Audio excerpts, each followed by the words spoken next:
Good morning, नमस्ते, अस्सलाम वालेकुम दोस्तों। हाजिर हूं मैं आज आपके सामने डेवऑप्स का लेक्चर नंबर 15 लेके, जिसमें आज हमें देखना है कि यार ब्रांचेस क्या होते हैं। बहुत इंपॉर्टेंट टॉपिक है। गिट के बारे में जब भी आपसे बात की जाएगी, घुमा फिरा के ब्रांच पे आने की लोग कोशिश करेंगे, क्योंकि ब्रांच जो है ये इसका सबसे अहम हिस्सा है। ठीक है, तो आज हम ब्रांच की बात करेंगे, डिटेल में जाएंगे, इसकी लैब भी देखेंगे, लैब में सब कुछ आपको करके दिखाऊंगा, कोई टेंशन नहीं होने वाली। एज इट इज फॉलो करिए। अगर कहीं आपको एरर आ रहा है, इसका मतलब कहीं ना कहीं छोटा सा आपने मिस्टेक कर दिया, हो सकता है स्पेस ना लिया हो, क्योंकि जब हम लिखते हैं, कमांड लिखते हैं, तो वहां स्पेस कहां लेना है, कहां नहीं लेना है, यह भी बेहद इंपॉर्टेंट है। तो उन सारी बातों का आप ख्याल रखें, आपको कोई मसला नहीं आएगा। मेरी वीडियो को एक बार दो बार जरूर देखें। तो आज हम ब्रांच की बात करने वाले हैं। यहां पे कुछ लिखा है मैंने, तो पहले मैं ये पढ़ के सुना देता हूं, फिर मैं अपनी कहानी सुनाऊंगा। ठीक है, तो यहां पे देखिए हमने ब्रांच को बनाया है। ब्रांच को बनाने का हमने क्या यहां पे एक्सप्लेन करने की कोशिश करी है इस इमेज से। देखिए यहां पर ये मेरी मास्टर ब्रांच है। मास्टर ब्रांच का मतलब है कि आप जो भी गिट जब हम बनाते हैं, जब हमने गिट इनिशियलाइज किया, तो जो हमारे पास एक डिफॉल्ट ब्रांच होती है वहां पे, उसे हम मास्टर ब्रांच कहते हैं। ऐसा नहीं है कि मास्टर का मतलब ये है कि इसके पास बाकी ब्रांचेस से ज्यादा राइट्स होते हैं, ये कुछ ज्यादा काम कर सकता है, ऐसा बिल्कुल नहीं है। बस हमने इसका एक डिफॉल्ट नाम दिया हुआ है मास्टर। हम कुछ भी दे सकते थे, हम चाहते तो हम इसका नाम फर्स्ट ब्रांच दे सकते थे, हम चाहते तो हम इसका नाम कुछ और, लेकिन ठीक है, बनाने वाले ने जिस तरह से सेट किया तो उसको एक नाम तो देना था। ठीक है ना। तो अब मैं आया था तो दुनिया में मेरा नाम भी रखना था ना किसी ने, कि भूपिंदर, चलो भूपिंदर रख देते हैं। होने को मेरा नाम कुछ और भी हो सकता था, है ना। तो ठीक है, तो चले, अच्छी बात है। तो अब इसको मास्टर नाम दे दिया। तो ये जो ब्रांच है, ये जो है, ये मैंने यहां पे मास्टर लिखा है, बट एक्चुअल में ये स्टार्ट यहां से है, ये स्टार्टिंग पॉइंट है इसका। तो यहां से ये ब्रांच स्टार्ट हो रही है, तो ये मास्टर है और ये मास्टर ही रहेगी। अब मास्टर है तो ये आगे ये क्या है, ये कमिट है। ये जो डॉट दिखाए गए हैं, इसका मतलब है आपने यहां कमिट किया है, कोई कोड नया ऐड किया है, सेव किया है। तो कमिट का मतलब आपको बहुत अच्छे से पता है। तो इन नए डॉट्स का मतलब है कमिट किया है हमने। तो अब ये जो निकले हुए हैं, ये क्या है यार। देखें, आप ब्रांच का मतलब समझते हैं। अगर हम किसी ट्री की बात करें, एक पेड़ की बात करें, तो उसकी ब्रांचेस क्या होती हैं। एक ट्री की ब्रांचेस का मतलब है उसकी टहनियां, है ना, उसकी शाखाएं। तो अब ब्रांचेस जो होती हैं, इसी तरीके से यहां पे ये मेरा एक पेड़ है और ये इसकी ब्रांचेस हैं। तो इसका फायदा क्या है, इसको गिट में हम लोग क्यों इस्तेमाल करते हैं, आज हमें ये देखना है। तो पहले मैं आपको ये बता देता हूं, क्योंकि फिर मैं इसे रब कर दूंगा। एक बार आप इसे नोट डाउन कर लें, स्क्रीनशॉट लेना है पूरे बोर्ड का तो ले लें आप, नहीं तो फिर आप मुझ पर गुस्सा करते हैं। चले, अच्छी बात है। तो द डायग्राम अब visualises a repository with two isolated lines of development, one for a little feature. इसके पास कम फीचर है। क्यों है कम फीचर, क्योंकि एक ही बार कमिट किया है आपने।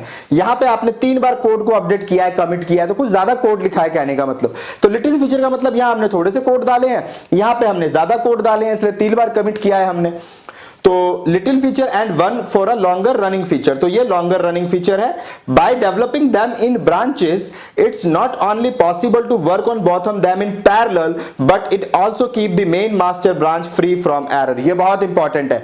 क्या ये कहना चाहता है, ये कहना ये चाहता है कि ब्रांच बनाने से आप एक साथ पैरेलली मल्टीपल काम कर सकते हो, और वो काम करने से आपकी मास्टर ब्रांच पर कोई असर नहीं पड़ेगा। इससे आप कैसे समझ सकते हैं, इसे आप समझने का तरीका आप ऐसा समझें कि अब कोई बंदा आपसे कहने लगे कि यार मैंने ठीक है, मैंने ना तुम्हारे लैपटॉप पे क्या करना है, मैंने तुम्हारे लैपटॉप पे ना कुछ टेस्टिंग करके देखनी है। एक विंडो का सर्वर है मेरे पास, सर्वर 2016, मैं यार इसे इंस्टॉल करके एक बार देखना चाहता हूं। तो क्या आप उसे अपना लैपटॉप, जो आपका ऑफिस का लैपटॉप है, उसे दोगे आपकी, ठीक है यार तू ट्राई कर ले, मेरा विंडो उड़ा दे और तू यहाँ विंडो 16 2000 चला ले या ट्राई करके देख ले। आप कभी नहीं दोगे उसको। क्यों? क्योंकि यार वो आपका रनिंग सिस्टम है, आप उसको डिस्टर्ब नहीं करोगे। आप उसकी टेस्टिंग के लिए अपने लैपटॉप की ऐसी तैसी नहीं करवाओगे। सिंपल सी बात है ना। आप क्या करोगे, अच्छा रुक जा भाई, रुक जा, मेरे पास एक एक्स्ट्रा लैपटॉप रखा है, वो मैं यूज नहीं करता, तो ये सारे काम ना उस पे कर ले।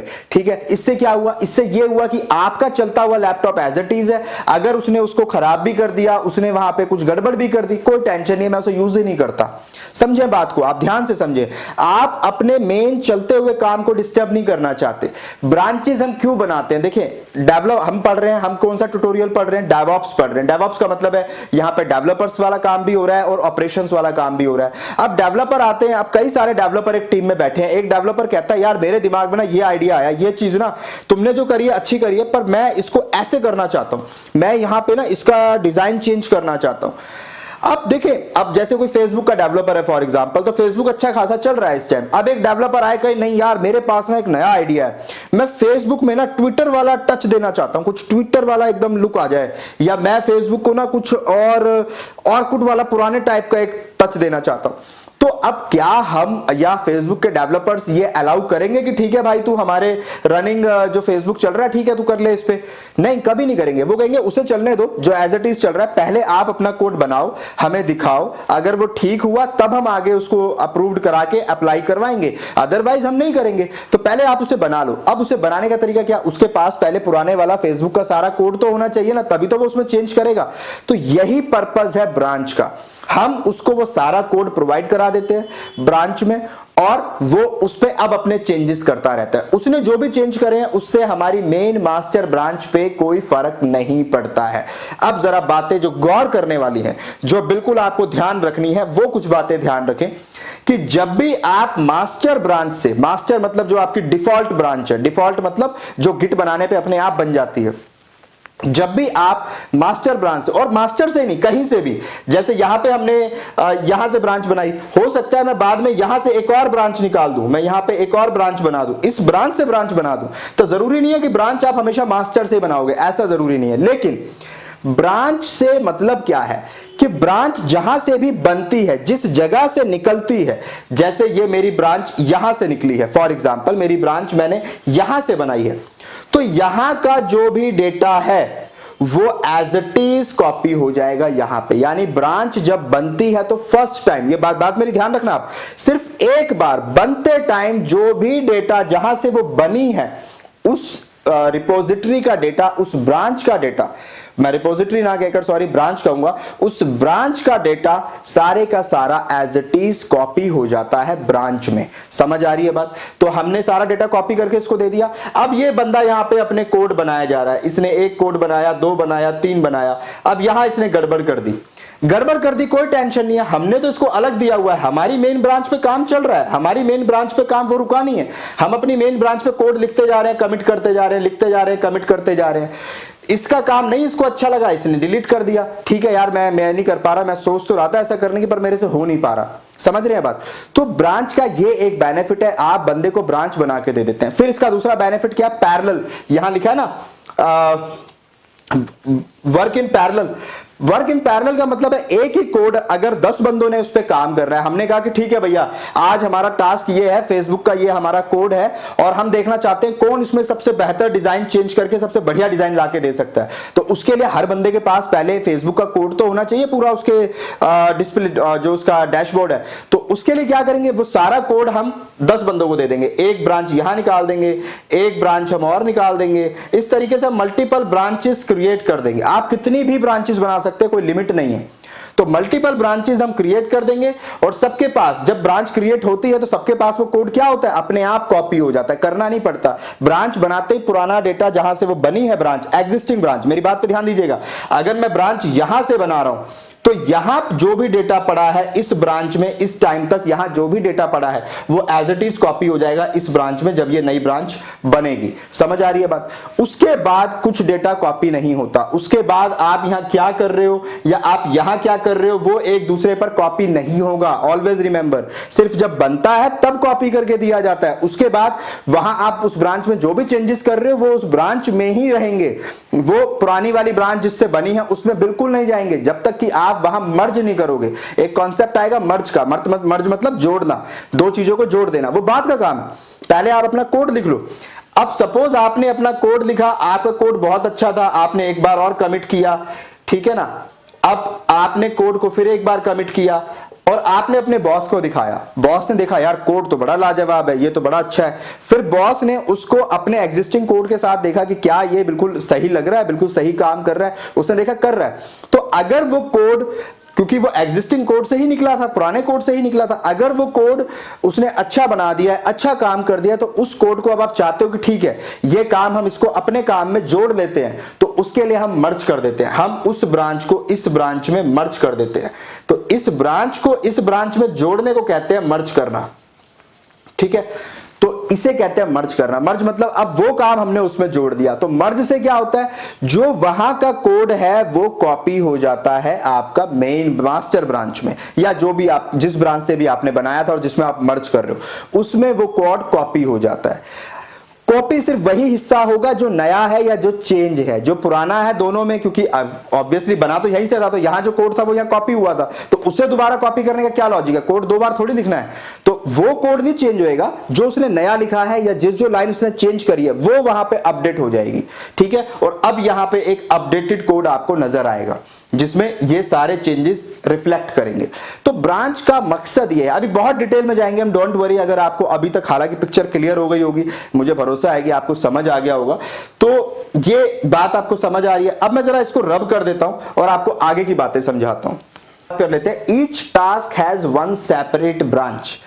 देखिए ये रिकमेंड किया जाता है जब भी किसी आप रियल टाइम एनवायरनमेंट में जाएंगे, आप कभी भी मास्टर ब्रांच पे काम नहीं करेंगे, क्योंकि हम सारा काम मेन ब्रांच पे नहीं कर सकते कि सारा उस पर टेस्टिंग चल रही है, उस पर सब कुछ चल रहा है, ऐसे तो कभी काम ही ढंग से नहीं हो पाएगा। हम सबको एक एक ब्रांच प्रोवाइड करा देते हैं, भैया तुम अपना काम इस ब्रांच में करो, तुम अपना इसमें करो, तुम इसमें करो, जिसका परफेक्ट कोड चल जाएगा वो मेरे पास आना, मैं उसे मास्टर ब्रांच में डालूंगा। मैं सारे गलत कोडों को थोड़ी अपने मास्टर ब्रांच में ऐड करूंगा, मैं मास्टर ब्रांच में सिर्फ परफेक्ट कोड को ऐड करूंगा। तो हम करते क्या है जनरली, आप यहां समझिए, देखिए मैं आपको दिखाता हूं। जैसे ये मेरे पास एक मेरा गिट का वो है, 3 हिस्से हैं, ये मेरा वर्किंग स्पेस है, रिपोजिटरी है। अब जैसे ही आपने काम स्टार्ट किया या आपने गिट इनिशियलाइज किया, आपने गिट को इंस्टॉल किया पहले अपने सिस्टम पे, लिनक्स मशीन पे, और फिर गिट को इनिशियलाइज किया गिट init की कमांड से, जो आपको पता है, तो क्या होगा, यहां पे आपका जो आपने डायरेक्टरी बनाई थी वो कन्वर्ट हो जाएगी किसमें, लोकल रिपोजिटरी में, ठीक है, गिट की रिपोजिटरी में। तो ये मेरे पास बन गई, और जैसे ही वो गिट रिपोजिटरी बनेगी, आपकी लोकल रिपोजिटरी बनेगी, ऑटोमेटिकली वहां एक ब्रांच बन जाएगी जो क्या होगी, मुझे इतना बड़ा नहीं बनाना चाहिए, मैं छोटा बनाता हूं। ऑटोमेटिकली वहां एक ब्रांच बन जाएगी जो क्या होगी, आपकी मास्टर ब्रांच। तो ये आपकी बाय डिफॉल्ट बन जाएगी। जैसे ही आप गिट इनिशियलाइज करोगे, गिट को इंस्टॉल करके, वो अपने आप एक मास्टर ब्रांच बन जाती है। अब हम जो भी काम अब तक कर रहे थे लैब में, पिछली लैब में भी हमने किया, वो हमने इसी ब्रांच में किया था, हमने कोई नई ब्रांच नहीं बनाई। लेकिन यह रिकमेंड किया जाता है कि भैया कभी भी मास्टर ब्रांच में काम मत करो। तो हम क्या करेंगे, हम पहले ही एक ब्रांच बना लेंगे, या अगर 2 बंदे मेरे पास है तो मैं 2 ब्रांच बना लूंगा, ब्रांच 1 और ब्रांच 2, मैं 2 ब्रांच बना लूंगा। अगर यहां कोई कोड लिखा है सपोज, तो वो यहां अपने आप कॉपी हो जाएगा। अगर ये ब्रांच खाली है तो ये इसकी जो ब्रांच बनेंगी वो भी खाली होंगी, यानी अगर यहां कोई कोड नहीं लिखा है तो यहां भी कोई नहीं लिखा होगा। अगर यहां पे कोई कोड लिखा है फॉर एग्जांपल, तो यहां पर भी वो कोड आ जाएगा। समझ आ रही है बात, क्योंकि ब्रांच बनने पर मास्टर का या जिससे भी वो ब्रांच बनी है, जिस भी ब्रांच से वो ब्रांच बनाई गई है, वो अपने आप उसका जो कोड है सारे का सारा कॉपी हो जाता है फर्स्ट टाइम, ठीक है। उसके बाद अगर आप यहां कोई चेंजेस करते हैं, फॉर एग्जांपल आपने यहां पे कोई नया कोड लिखा, ठीक है, अब ये कोड यहां कॉपी नहीं होगा। अगर आपने कोड यहां लिखा है, इस ब्रांच में लिखा है, कमिट किया है, तो वो यहां आपको नजर नहीं आएगा, क्योंकि अब ब्रांच में जो काम कर रहे हो वो ब्रांच में रहेगा। अगर आपने यहां पर कोई कोड लिखा है फॉर एग्जांपल, तो वो यहीं पर रहेगा, वो इसको नजर नहीं आएगा, इसको नजर नहीं आएगा, वो उसका इससे कोई लेना देना नहीं है, ठीक है। तो इस तरीके से जो ये कोड हैं, ये आपके उसी ब्रांच में बाद में रहेंगे, जो कमिट आप करोगे वो कमिट पर फर्स्ट टाइम जब ब्रांच बनती है तो डेटा कॉपी हो जाता है, ठीक है। Each task has one separate branch. तो हम क्या करते हैं, हर एक काम के लिए एक सेपरेट ब्रांच बनाते हैं जो रिकमेंडेड है। हम मास्टर ब्रांच में कभी काम नहीं करते। जब एक बार हमारा कोड परफेक्टली बन जाता है तो हम क्या करते हैं, मर्ज कर देते हैं उसे अपनी मास्टर ब्रांच में, या 2 ब्रांचों को भी हम मर्ज कर सकते हैं। यानी मैं चाहूं कि मैं ब्रांच 1 को ब्रांच 2 के साथ मर्ज कर दूं तो मैं वो भी कर सकता हूं, ठीक है। बट रिकमेंड ये किया जाता है कि आप अपनी ब्रांचेस को मास्टर में मर्ज करें, ऐसा करना चाहिए, मतलब right. This concept is useful for parallel development. इससे क्या ब्रांचिंग का बेनिफिट क्या है? Parallel development. को इंटरव्यू में पूछे तो पैरेलल डेवलपमेंट क्या है? एक साथ एक ही कोड पे 10 बंदे काम कर सकते हैं और कोई फर्क नहीं पड़ेगा मेन ब्रांच पे। क्यों? क्योंकि सबकी ब्रांच अलग अलग है, सब अपना अपना कोड अपनी ब्रांच में लिख रहे हैं, तो कोई टेंशन नहीं होगी। जिसका कोड परफेक्ट है वो आगे पुल रिक्वेस्ट करेगा और फिर वहां पे देखा जाएगा कि भैया ठीक है, इसका कोड सही लग रहा है क्या? लग रहा है तो ठीक है, मर्ज करवा देते हैं, तो वो मर्ज हो जाएगा। वो बात की बात है। लेकिन ये पैरेलल प्रोसेसिंग के लिए बहुत अच्छा है। यानी आप एक साथ मल्टीपल बंदे, एक बंदा इस ब्रांच में अपना काम कर रहा है, एक बंदा इस ब्रांच में अपना कोड लिख रहा है। अब पैरेलल प्रोसेसिंग की जरूरत कहां पड़ती है? अब देखें, आप कोई भी एक काम है, कोई एक एप्लीकेशन है, फेसबुक की ही बात करूं तो वहां पे लॉगिन पेज अलग बना हुआ होगा, उसे किसी और ने बनाया होगा। फेसबुक का जो आपको नॉर्मल डैशबोर्ड दिखता है वो किसी और ने डेवलप किया होगा। फेसबुक का जो सेटिंग वाला हिस्सा है वो किसी और ने डेवलप किया होगा। उसका प्राइवेसी सेक्शन किसी और ने डेवलप किया होगा। तो ये सारी चीजें अलग अलग बंदे बना रहे हैं, तो क्या वो एक ही ब्रांच में सारा कोड लिख रहे हैं? ऐसा नहीं होता है। वो अपनी अपनी ब्रांच में कोड लिखते हैं और बाद में उन्हें मर्ज करके फेसबुक जैसी एक एप्लीकेशन तैयार करते हैं। तो एक सिंगल कोड बन जाता है बाद में सारी चीजों को जोड़ के, क्योंकि उनका पर्पस क्या है? उनका पर्पस तो फेसबुक का एप्लीकेशन बनाना है, तो उसके लिए बाद में उन सारे कोड्स को मर्ज कर दिया जाएगा, जोड़ दिया जाएगा। तो पैरेलल प्रोसेसिंग यहां पे पॉसिबल है, एक साथ मल्टीपल कोड लिखे जा सकते हैं। तो ये बात आपको समझ आ गई।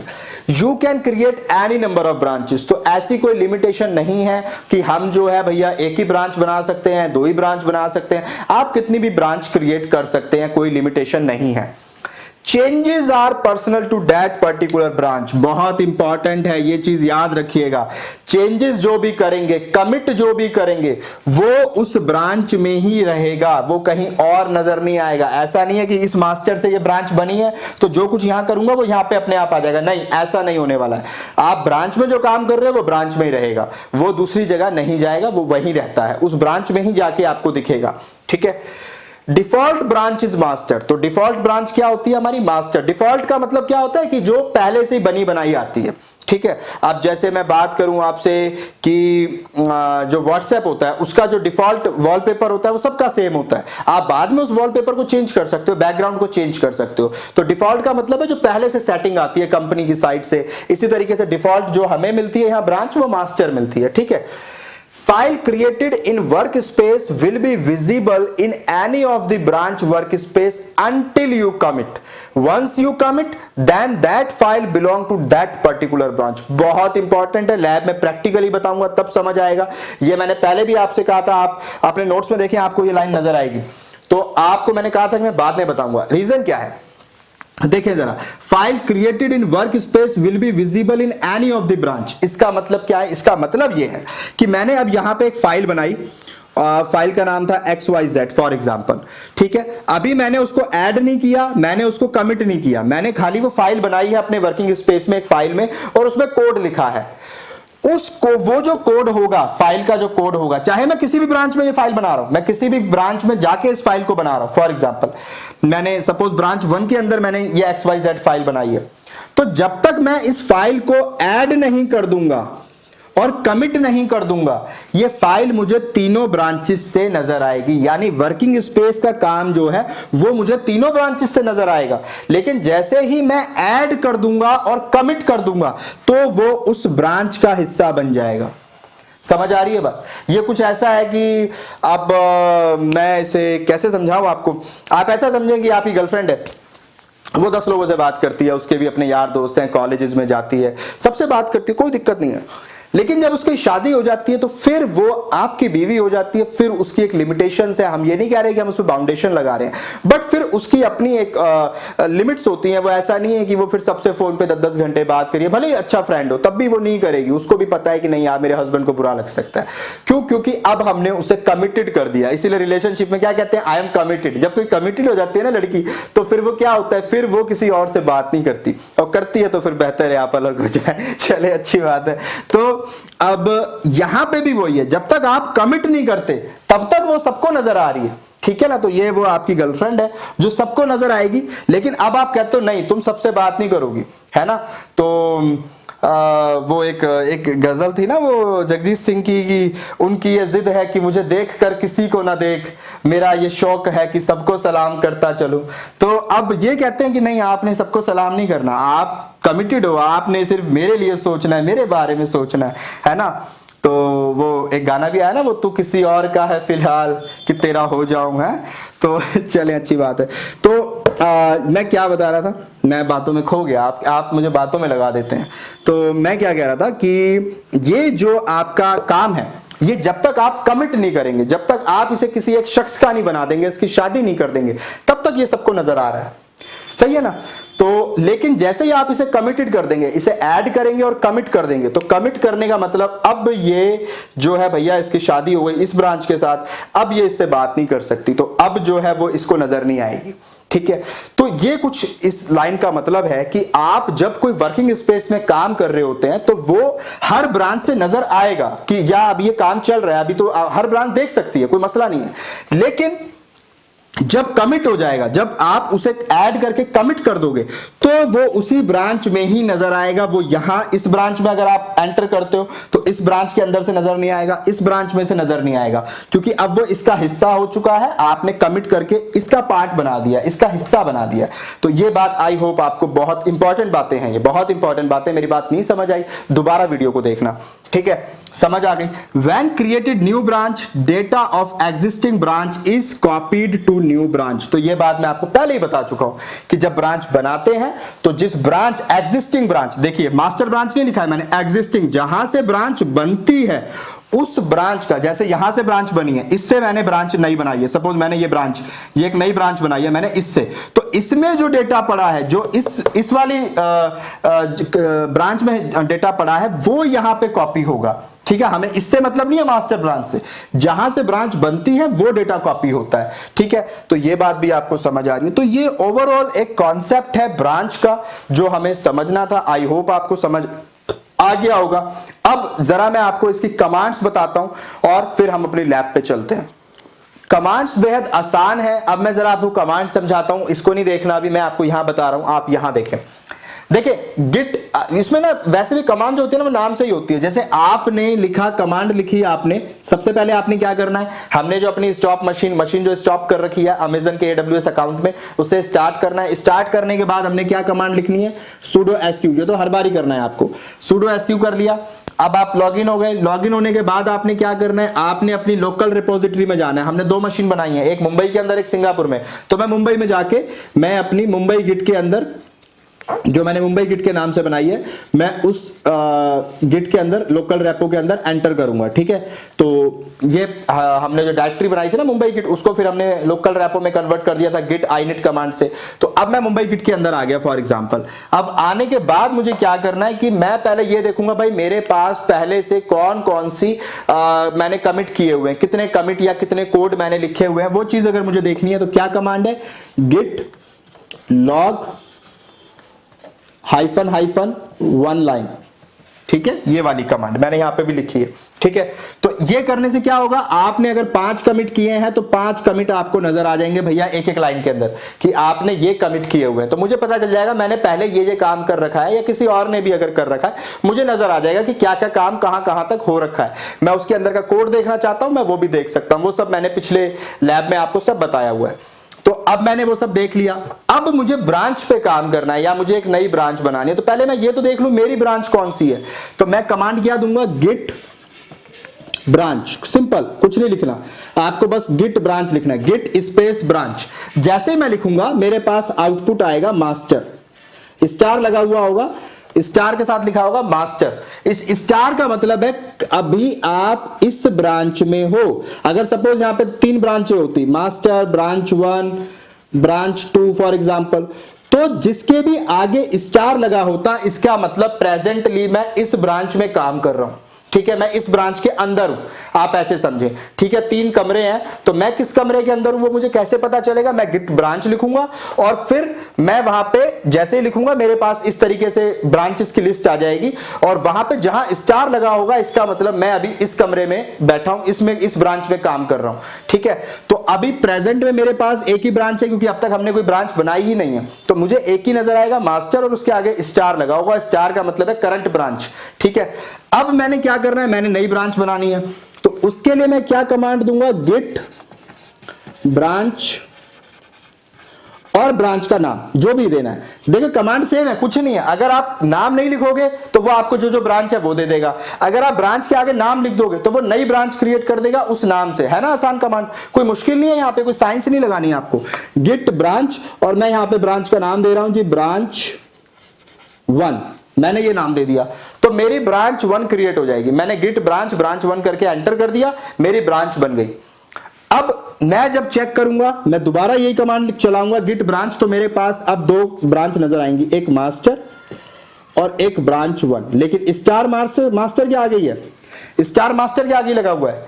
क्यों? क्योंकि मैं अभी मास्टर के अंदर ही हूं। अब मैं जाना चाहता हूं ब्रांच 1 में, ठीक है। अच्छा ये देखिए, क्रिकेट देखते हैं आप लोग। क्रिकेट में क्या होता है, जब हम स्कोर बोर्ड देख रहे होते हैं टीवी के ऊपर, तो 2 बल्लेबाज खेल रहे होते हैं। जो बैट्समैन होते हैं हमारे, उसमें जो बैट्समैन स्ट्राइक पे होता है, जो बैटिंग कर रहा होता है, उसके आगे स्टार लगा होता है।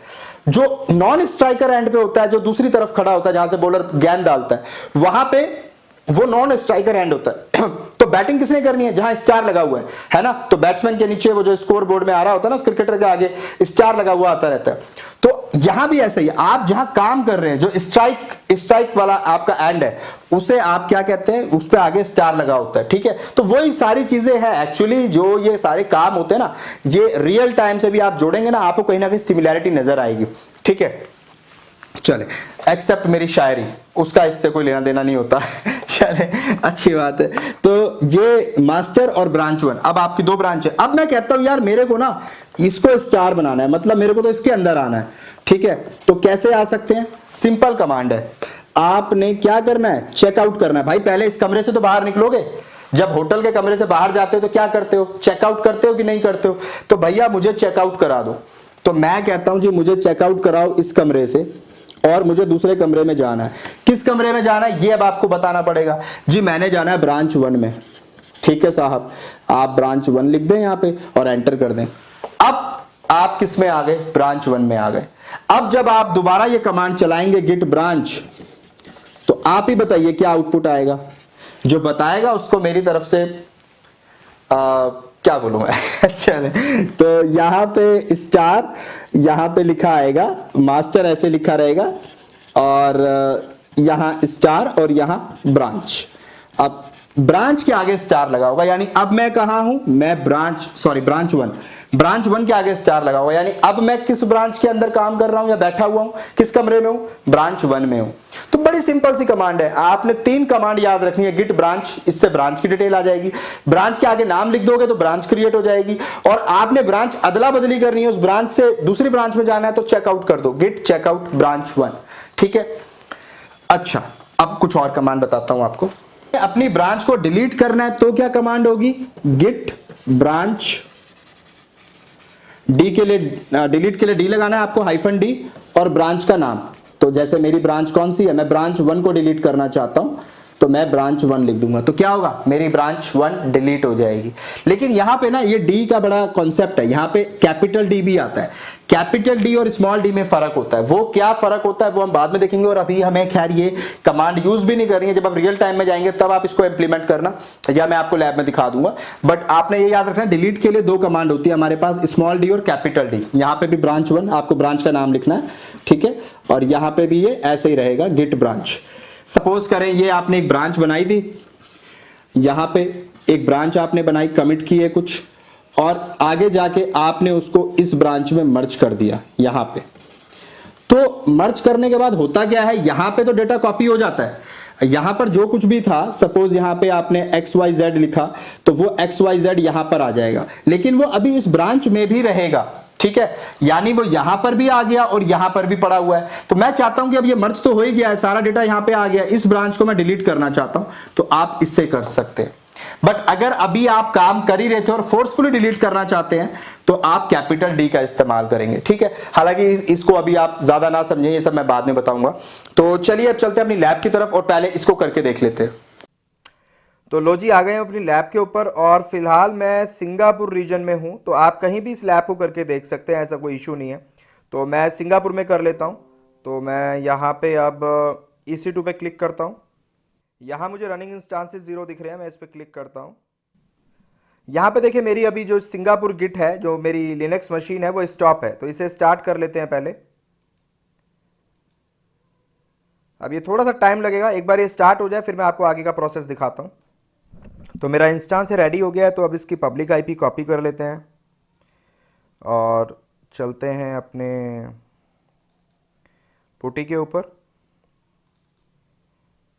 यहाँ पे इस आईपी को पेस्ट करते हैं, एसएसएच में चलते हैं, ऑथ पे क्लिक करिए, ब्राउज पे क्लिक करिए और जो की आपने पीपीके की है सिंगापुर वाली, जो पहले से आपके पास होगी सिस्टम में, उससे आप इसे ओपन करिए, क्योंकि जब आपने मशीन बनाई होगी उस टाइम आपको ये की आपके पास रही होगी, राइट। तो उसी की से आपको लॉगिन करना है, तो यहाँ यस करिए। अब ये लॉगिन हो गए हैं और इसको थोड़ा सा इसका साइज़ हम बड़ा कर लेते हैं, चेंज, और यहाँ पे हम इसे 18 कर देते हैं, अप्लाई। तो लॉगिन एज EC2-यूज़र, एंटर। और अब आपको कमांड देनी है sudo su, एंटर। ठीक है, तो मैं यहाँ पे आ गया हूँ। तो अब मैं क्या करता हूँ, मैं सबसे पहले देखता हूँ कि भैया पहले से मेरे सिस्टम में क्या है, पहले तो मैं वो चीज़ चेक कर लूँ, उसके बाद ही तो आगे का काम होगा ना। तो पहले मैं वो चीज़ चेक कर लूँ कि मेरे पास क्या क्या है। अच्छा, उससे पहले मैं EC2-यूज़र की जगह पहले मैं सिंगापुर गिट में चलता हूँ। तो उसके लिए क्या करते हैं, पहले ls करके देखते हैं, सिंगापुर गिट। तो मैं अब जरा cd सिंगापुर गिट कर लेता हूँ, सिंगापुर गिट, एंटर। तो ये लीजिए मैं सिंगापुर गिट में आ गया हूँ। अब मुझे जो भी काम करना है सिंगापुर गिट के अंदर करना है। तो हम हमेशा काम वर्क स्पेस में करते हैं, तो इसीलिए हमें हमेशा सिंगापुर गिट में पहले आना पड़ेगा, उसके बाद काम करेंगे, क्योंकि ये हमारा वर्क स्पेस है ना। तो अब हम वर्क स्पेस में काम करेंगे। तो अब आपने क्या करना है, आप यहाँ पे सिंगापुर गिट के अंदर ls करके देखिए, देखिए कितनी फाइलें पड़ी हैं। एक ही फाइल पड़ी है, मुंबई 1, ठीक है, इसके अलावा कोई और फाइल मुझे नज़र नहीं आ रही। अब ज़रा कमिट भी चेक कर लेते हैं, क्या हमने कुछ कमिट किए थे अब तक पहले, गिट लॉग -1 लाइन। तो कितने कमिट हैं मेरे पास, अच्छा जी मेरे पास 3 कमिट ये दिखा रहा है, 2 मुंबई से हैं, 1 सिंगापुर से है। तो ये मेरे पास 3 कमिट पड़े हुए हैं। तो यानी कि मैं अभी अब मैं, अच्छा मज़े की बात, अब आपको दिखाता हूं कि मैं अभी कौन सी ब्रांच में हूं। अब ज़रा हम वो चेक करते हैं। तो क्या कमांड बताई थी मैंने आपको, गिट ब्रांच, और गिट ब्रांच लिख के आप एंटर कर दें। देखिए मास्टर लिखा हुआ आ रहा है, एक ही नाम लिखा आ रहा है, यानी फिलहाल एक ही ब्रांच है मेरे पास, वो है मास्टर, और आगे स्टार लगा है। इसका मतलब है कि ये करंट ब्रांच है मेरी। तो मैं कहता हूं जी बड़ी अच्छी बात है, ये मेरी करंट ब्रांच है। तो अब मैं एक नई ब्रांच बना लेता हूं। तो पहले इसे क्लियर कर देते हैं। तो क्लियर के लिए आप क्लियर भी लिख सकते हैं।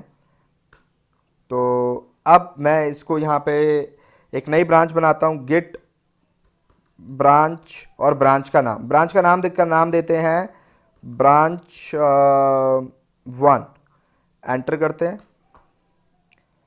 अब ज़रा दोबारा चेक करते हैं ये ब्रांच बनी कि नहीं बनी। तो कैसे चेक करेंगे बताइए आप, वही कमांड गिट ब्रांच, और एंटर करिए। ये देखें अब की बार 2 ब्रांच आ रही हैं, लेकिन अभी भी आप किस ब्रांच के अंदर हो, मास्टर, ग्रीन कलर से आ रही है और आगे स्टार लगा हुआ है। तो स्टार जिसके आगे लगा है मतलब फिलहाल मैं इसमें हूं, लेकिन मैं तो ब्रांच 1 में आके काम करना चाहता हूं, ठीक है। और मैं ये देखना चाहता हूं, मैंने आपको जो कॉन्सेप्ट बताया था कि जब ब्रांच बनाते हैं तो मास्टर में जो कुछ होता है वो ब्रांच में कॉपी हो जाता है। तो अब जरा ये चीज भी हमें चेक करनी है कि क्या ब्रांच में वो सब कॉपी हो गया कि नहीं हुआ। तो उसके लिए क्या करेंगे हम, उसके लिए हम पहले एक काम करते हैं, मास्टर में ls करके देखते हैं मास्टर में क्या पड़ा है। एक ही फाइल पड़ी है, मुंबई 1, ठीक है। तो अब एक काम करते हैं, अब हम चलते हैं न्यू ब्रांच में। तो इसके लिए हम करते हैं गिट चेकआउट, और न्यू ब्रांच का नाम क्या है, ब्रांच 1, एंटर। तो ये देखिए क्या मैसेज आया, स्विच टू ब्रांच 1। तो इसने स्विच कर दिया है मुझे ब्रांच 1 के अंदर। चाहे तो आप चेक भी कर लें अब status, git branch command type करें और एंटर करें। ये देखें अब मैं कहां पे हूं, ब्रांच 1 में, इसके आगे स्टार लगा आ गया, यानी अब फिलहाल मैं ब्रांच 1 के अंदर हूं। तो अब जरा ये चेक करते हैं कि क्या जो मास्टर में था वो सब ब्रांच 1 में कॉपी हुआ है। तो अब जरा ls करके देखते हैं। ये देखें ब्रांच 1 में भी मुंबई 1 मुझे नजर आ रही है फाइल। अब ये देखते हैं क्या ब्रांच 1 में जो मास्टर में कमिट किए थे वो सारे कमिट नजर आ रहे हैं। तो वो कैसे नजर आएंगे, गिट लॉग -1 लाइन, और एंटर। ये देखें जी ब्रांच 1 में फिलहाल मैं हूं और यहां भी सारे कमिट कॉपी हो गए, यानी सारे कोड जितना काम था सारा यहां पे मुझे नजर आ रहा है। ठीक है, तो फर्स्ट टाइम जब आप ब्रांच क्रिएट करते हैं तो सारी चीजें क्या होती हैं, कॉपी हो जाती हैं। ये बात समझ आ गई। अब क्या करना है, अब एक नई फाइल बनाते हैं इस ब्रांच के अंदर। फिलहाल मैं ब्रांच 1 में हूं, ठीक है, ये आपको नजर आ रहा है। तो अब इसके अंदर एक नई फाइल बना लेते हैं। तो कैट और ग्रेटर देन का साइन और यहां नाम दे देते हैं फाइल ब्रांच 1 फाइल, वो ज़्यादा इजी रहेगा समझने में। एंटर। तो ये मेरी बन गई। अब मैं इस फाइल के अंदर मुझे लिखना भी है कंटेंट, तो मैं लिखता हूं हेलो टू ऑल और एंटर, कंट्रोल डी, मैं बाहर आ गया। तो मेरी एक ब्रांच बन गई है, एक फाइल मैंने क्रिएट की है ब्रांच 1 फाइल के नाम से। तो मैं अगर चेक करना चाहूँ बनी है कि नहीं बनी है तो ls कमांड टाइप करिए। तो ये देखिए अब मुझे दो फाइल नजर आ रही है, ब्रांच 1 फाइल और मुंबई 1। ठीक है, तो ये ब्रांच 1 फाइल मैंने कहाँ बनाई है, मैंने ब्रांच 1 के अंदर बनाई है ना। फिलहाल मैं किस में हूँ, मैं ब्रांच 1 के अंदर हूँ। तो मैंने अब इसके अंदर लिख दिया हेलो टू ऑल। अब मैं इसे ऐड और कमिट करता हूँ, git add space dot enter, git commit 1 first commit, enter. तो ये देखें जी, इन्होंने पूरा कमिट कर दिया है, 1 फाइल चेंज 1 इंसर्शन, ये हो गया है। अब आप इसे क्लियर कर लें कंट्रोल एल करके। तो मैंने ये कमिट कर दिया है। अब मैं जरा git log hyphen hyphen 1 line command चलाता हूं, तो मैं देखता हूं क्या मुझे मेरा कमिट नजर आ रहा है। जी हां, मुझे मेरा नया कमिट नजर आ रहा है, ब्रांच 1 फर्स्ट कमिट। ठीक है, तो मैंने कमिट कर दिया है अपनी ब्रांच 1 के अंदर। तो क्या ये मुझे मास्टर ब्रांच में नजर आएगा? जी नहीं नजर आएगा। क्यों नहीं आएगा? क्योंकि भैया ये आपने मैंने बताया ना, एक बार फर्स्ट टाइम कॉपी होता है, उसके बाद जो कुछ आप ब्रांच 1 में करोगे, जो भी कमिट करोगे, जितने भी, वो उसी के अंदर रहेंगे, वो मास्टर में नजर नहीं आएंगे। ठीक है ना, इसीलिए तो अलग ब्रांच बनाई है हमने। तो अब ये आपको मास्टर में नजर नहीं आएगा। आप चाहें तो मैं आपको चेक करके दिखा देता हूं। गिट चेकआउट, चेकआउट किस लिए होता है? ब्रांच को बदलने के लिए। और आप किस में आना चाहते हैं? मास्टर में आना चाहते हैं, तो ब्रांच का नाम लिख दें और एंटर करें। मैं आ गया, स्विच टू ब्रांच मास्टर हो गया। अब मैं इसके अंदर जरा कमांड चलाता हूं, git log hyphen hyphen 1 line. ये देखें यहां पे 3 ही कमिट आ रहे हैं और वहां पे कितने आ रहे हैं? 4 आ रहे हैं। यानी ब्रांच 1 फर्स्ट कमिट यहां आ रहा है, लेकिन यहां नहीं आ रहा। क्यों? क्योंकि मास्टर का अब उससे कोई लेना देना नहीं है। ठीक है ना, तो मास्टर में वो चीजें नजर नहीं आएंगी। ठीक है, अब एक चीज आपको और दिखाता हूं। क्या मैं अगर यहां मास्टर के अंदर मैं ls करूं तो मुझे देखिए यहां पे ब्रांच 1 फाइल नजर नहीं आ रही है। मैंने कौन सी फाइल बनाई थी? ब्रांच 1 ही बनाई थी ना, सॉरी ब्रांच 1 कह रहा हूं मैं। यहां पे मैंने एक फाइल बनाई थी, क्या नाम था फाइल का? This one, branch file, branch 1 file. तो ये मुझे यहां नजर नहीं आ रही। क्यों नहीं आ रही? क्योंकि भैया वो आपने ऐड और कमिट कर दी है, तो अब वो आपको कहां नजर आएगी? ब्रांच 1 में ही नजर आएगी। लेकिन अब मैं आपको दिखाता हूं, फिलहाल मैं किस ब्रांच में हूं, गिट ब्रांच, फिलहाल मैं मास्टर में हूं। तो मैं एक काम करता हूं, मैं दोबारा से अपनी ब्रांच 1 में चलता हूं, गिट चेकआउट ब्रांच 1 और एंटर करता हूं। तो मैं ब्रांच 1 में आ गया। अब मैं यहां पे एक और फाइल क्रिएट करता हूं, कैट ग्रेटर देन, फाइल का नाम देता हूं सेकेंड फाइल। ठीक है, एंटर करता हूं और यहां पर भी मैं लिख देता हूं हाय, एंटर और कंट्रोल डी। ठीक है, तो मैं बाहर आ गया, तो मेरी सेकंड फाइल क्रिएट हो गई। ठीक है, अब मैं अगर ls करूंगा तो मुझे ये सेकंड फाइल नजर आएगी। जी हां, मुझे सेकंड फाइल नजर आ रही है। अब मैं जरा ब्रांच को चेंज करके दिखाता हूं आपको। तो मैं गिट चेकआउट अब चलता हूं मास्टर ब्रांच में। ठीक है, मास्टर और एंटर करें। मैं मास्टर में आ गया, इसे क्लियर कर लें एक बार। अब मास्टर के अंदर आप ls करें। ये देखें जी, यहां भी सेकंड फाइल नजर आ रहा है, जबकि ये मैंने कहां बनाया था?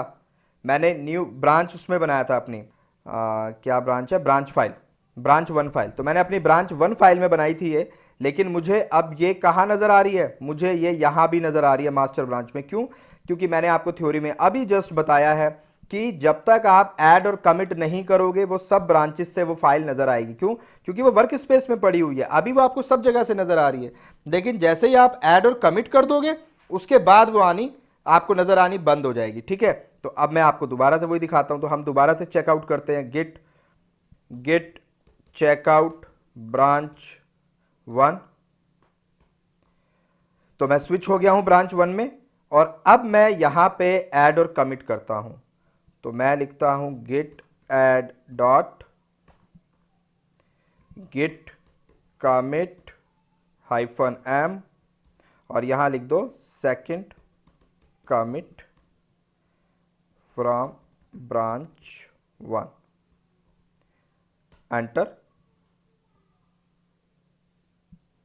तो ये भी कमिट हो गया। आपको गिट लॉग दिखाता हूं, गिट लॉग -1 लाइन। तो ये देखें सेकंड कमिट फ्रॉम ब्रांच 1 नजर आ रहा है। अब मैं चलता हूं अपने गिट चेकआउट और पुरानी वाली ब्रांच में, यानी कि मास्टर ब्रांच में, और अब मैं यहां एलएस करता हूं। ये देखें जी, अब वो फाइल नजर नहीं आ रही मुझे। ठीक है, अब मुझे वो फाइल नजर नहीं आएगी। क्यों नजर नहीं आएगी? ये जो सेकंड फाइल देखें मुझे यहां नजर आ रही थी पहले, ये मुझे अब नजर नहीं आएगी। क्यों नहीं आएगी? क्योंकि मैंने कमिट कर दिया है। अब वो उसी फाइल का, उसी ब्रांच का हिस्सा हो गई है, ब्रांच 1 का हिस्सा हो गई है। अब वो आपको मास्टर में नजर नहीं आएगी। तो थ्योरी में जो सारी चीजें बताई थी वो मैंने अब आपको प्रैक्टिकली समझानी शुरू कर दी हैं। ठीक है, तो आई होप ये सारी चीजें नजर आ रही होंगी आपको। कमांड बिल्कुल एज इट इज आप चलाइएगा, कोई इशू नहीं आएगा। अगर फिर भी एक बार आपको लग रहा है थोड़ा सा टफ है या कमांड्स हैं ये क्या है, तो वीडियो को 2 बार 3 बार देखें। मैं गारंटी दे रहा हूं हर बार जब नया देखेंगे तो आपको कुछ नया एकदम से वो कॉन्सेप्ट क्लियर होगा जो फर्स्ट टाइम वीडियो देखने पे नहीं हुआ था। ठीक है, अगर मेरी बात का यकीन नहीं है तो आप ट्राई करके देख लें। तो ये सारी बातें हो गई। अब चलिए चलते हैं अपने बोर्ड की तरफ, आगे के कॉन्सेप्ट समझते हैं और उसके बाद दोबारा लैब पे आते हैं। तो अब जरा मर्ज की बात कर लेते हैं कि मर्ज में क्या करना है। तो अभी हमने पिछली लैब में अभी देखा जस्ट, तो अब जरा मर्ज को भी देख लेते हैं कि मर्ज में हमने क्या करना है। मर्ज का मतलब क्या है, पहले आप मर्ज का मतलब समझ लें। देखिए मैं अभी आपको ब्रांच के बारे में बता ही रहा हूं। तो यहां पे आपको पता है कि ये अगर मेरी वर्किंग स्पेस है, ये मेरा स्टेजिंग एरिया है, और ये मेरा क्या है, लोकल रेपो है। ठीक है ना। तो और यहां पे मेरा क्या है, ये वर्क स्पेस। तो बाय डिफॉल्ट मुझे एक मास्टर ब्रांच मिलेगी। ठीक है, अब मैं मास्टर ब्रांच पे काम नहीं करना चाहता, तो मैं क्या करूंगा, मैंने एक और ब्रांच बना ली। फॉर एग्जांपल मेरी ब्रांच 1 है ये, मैंने ब्रांच 1 में कोड लिखना स्टार्ट किया, अपना सारा काम किया। पहले से यहां जो कोड था वो कॉपी हो गया, यहां पे XYZ लिखा था वो सारा कोड यहां पे आ गया, और मैंने कुछ नया कोड यहां पे क्या किया, लिख दिया इस ब्रांच के अंदर। तो वो कोड अब यहां तो नजर नहीं आएगा, मैंने कमिट भी किया, सब कुछ किया, वो मैं यहां पे कर रहा हूं। ठीक है, वो सारा काम मैं यहां पे कर रहा हूं, तो वो मेरे इससे कोई लेना देना नहीं है। मास्टर ब्रांच में सिर्फ XYZ कोड ही है अभी तक, क्योंकि मैं अब जो भी काम कर रहा हूं वो इस ब्रांच में कर रहा हूं। अब सारा काम परफेक्ट होने के बाद मैं चाहता हूं कि वो सारा मैं मर्ज कर दूं मास्टर में। ठीक है, वो सारा मैं मर्ज करना चाहता हूं मास्टर में, क्योंकि जब सपोज मैंने ये मास्टर ब्रांच है मेरी, और यहां से मैंने एक कमिट किया मास्टर ब्रांच में, अब मैं कहता हूं कि नहीं मैं एक कुछ काम करना चाहता हूं, एक काम करो, एक नई ब्रांच क्रिएट कर दूं। तो मास्टर ब्रांच तो अपनी जगह चल ही रही है, वो अपने काम में करूं ना करूं वो ऐसे ही चलेगा। एक ब्रांच पे अलग कमिट में करता जा रहा हूं, नए कोड लिखता जा रहा हूं। अब लिखने के बाद मैं कहता हूं कि ये काम मेरा परफेक्ट हो गया, मैं इसे मेन ब्रांच में मर्ज करना चाहता हूं। तो इसको मर्ज करने को कहते हैं पुलिंग मैकेनिज्म। पुलिंग मैकेनिज्म क्यों कहते हैं, अब जरा इस बात को समझें। देखिए, अच्छा इस पॉइंट पे भी आएंगे। We use pulling mechanism to merge branches. तो हम किस मैकेनिज्म का इस्तेमाल करते हैं, पुलिंग। पुलिंग क्या होता है, चीजों को लेना है ना, किसी चीज को पुल करना, मतलब कि मैं उसे उठा के अपने पास ला रहा हूं। तो एक बात बताएं, XYZ मेरे पास पहले से था, मैंने जब इसको ब्रांच बना के दी तो XYZ मैंने कॉपी कोड इसको भी दे दिया, तो क्या मैं उसी कोड को दोबारा पुल करना चाहूंगा जो मेरे पास पहले से पड़ा है? मैं उसको दोबारा क्यों पुल करना चाहूंगा? मेरे को तो वो काम चाहिए जो तूने नया किया है भाई, क्योंकि ये काम तो मेरे को पता है। अगर आप डेवलपर हो, कल को कंपनी में आप उसे कहोगे यार जरा कोड दियो, अब वो आपको XYZ कोड वापस कर दे, बोलेगा पागल है क्या यार, मैंने ये कोड तो खुद ही तुझे दिया है, तूने भी मुझे वही पकड़ा दिया, आपको क्या फायदा उस कोड से, आप तो वो काम चाह रहे थे ना जो तूने नया किया उसमें। तो उसको कहते हैं पुलिंग मैकेनिज्म कि यार मुझे वो काम देना जो तूने नया किया, XYZ तो मैंने ही दिया था तुझे।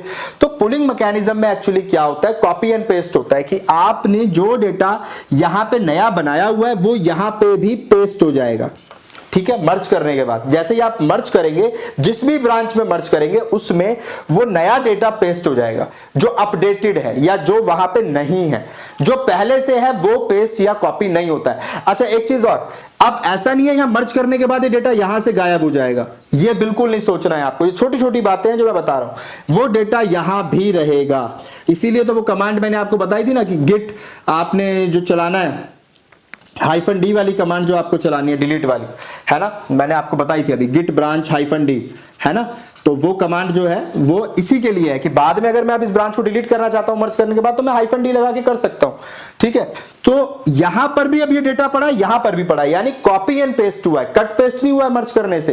कॉपी एंड पेस्ट का मतलब है यहां पर भी अब वो डेटा दिख रहा है, यहां पर भी दिख रहा है, अब इसके पास भी आ गया। अब क्या करेंगे, मास्टर ब्रांच से हम उसे कहां कर देंगे, कहां कॉपी करेंगे या भेजेंगे, उसे हम भेजेंगे सेंट्रल रिपोजिटरी में, जो कि हमारी कहीं भी हो सकती है। जैसे हमारे केस में हमने गिटहब का इस्तेमाल किया है, मैंने आपको दिखाया था, तो वो गिटहब क्या है, वो एक सेंट्रल रिपोजिटरी है और यहां पर भी ब्रांचेस होती हैं, जैसे काम यहां होता है एग्जैक्टली यहां पर भी ब्रांचेस होती हैं। तो मैं आपको दिखाऊंगा कि यहां जो ब्रांच होगी वो कौन सी होगी, फिलहाल डिफॉल्ट मास्टर ही होगी, तो यहां पर भी जो डिफॉल्ट ब्रांच होती है वो मास्टर होती है। अच्छा गिटहब के बारे में कुछ मजेदार बातें बताता हूं ताकि आप भी बोर ना हो। तो मैं आपको गिटहब के बारे में बताता हूं कि गिटहब जो है ना, ये हमें लगता है कि सिर्फ कोड के लिए इस्तेमाल किया जाता है, लेकिन गिटहब एक स्टोरेज है, यहां पे आप कुछ भी डाल सकते हैं, ठीक है ना, आप कोई भी डेटा डाल सकते हैं, कोई भी इंफॉर्मेशन, कोई भी अपना रिज्यूमे अपलोड कर सकते हैं। आजकल मैंने देखा है काफी सारे लोग लिंक्डइन पे दिखाते हैं कि गिटहब पे कैसे रिज्यूमों का इतना बड़ा भंडार पड़ा हुआ है। तो एक्चुअली गिटहब जो है ये एक रिपोजिटरी है, ये रिपोजिटरी मतलब एक स्टोरेज है। अब यही बेचारों के साथ जो है ना बुरा हो गया। गिटहब के साथ क्या हुआ कि 2014 की बात है, 2014 में इंडिया ने इसको बैन कर दिया। क्यों बैन कर दिया, क्योंकि इंडियन गवर्नमेंट को पता चला कि इनके अंदर ISIS की बहुत सारी रिपोजिटरीज पड़ी हैं और जहां उन्होंने अपना डेटा डाला हुआ है। तो इंडियन गवर्नमेंट को यह बात बुरी लगी कि यार ये तो बड़ा अनसेफ प्लेटफॉर्म है और यहाँ पे तो इन रिपोजिटरीज में ISIS की चीजें पड़ी हुई हैं, इंफॉर्मेशन पड़ी हुई हैं।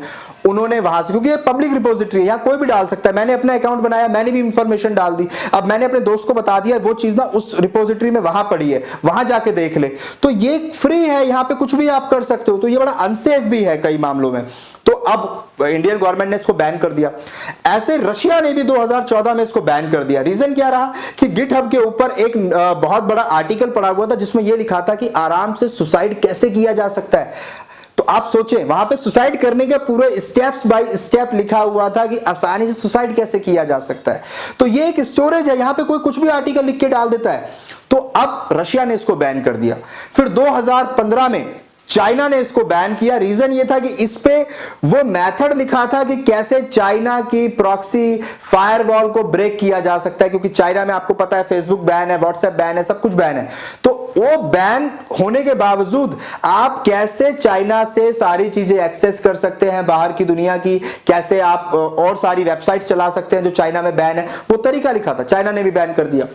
तो ये गिटहब के साथ होता रहता है। तो गिटहब को आप ऐसे ना समझे कि हम सिर्फ कोड के लिए इस्तेमाल करते हैं, लोगों का खुराफाती दिमाग है, वो कुछ भी करते रहते हैं। अच्छा मजे की बात, जब गिटहब बना था तब इसका नाम गिटहब नहीं था, लॉजिकल ऑसम था, ठीक है ना, मतलब उस टाइम डेवलपर्स को कुछ सूझा नहीं था तो उन्होंने लॉजिकल ऑसम दे दिया था। और गिटहब के बारे में एक बात और बता दूं कि आपने इसका मैस्कट अगर देखा हो, इसका लोगो अगर देखा हो, तो एक बिल्ली बनी हुई है जिसके 5-6 पैर हैं, ठीक है, उसे ऑक्टा कैट कहते हैं। उसका रीजन क्या है कि जब इसके डेवलपर ने, इसका डेवलपर उस लोगो को बनाने वाला वही बंदा है जिसने ट्विटर की चिड़िया बनाई है, याद रखिएगा, ठीक है ना, मेरे ख्याल में ऑक्सले नाम है उसका।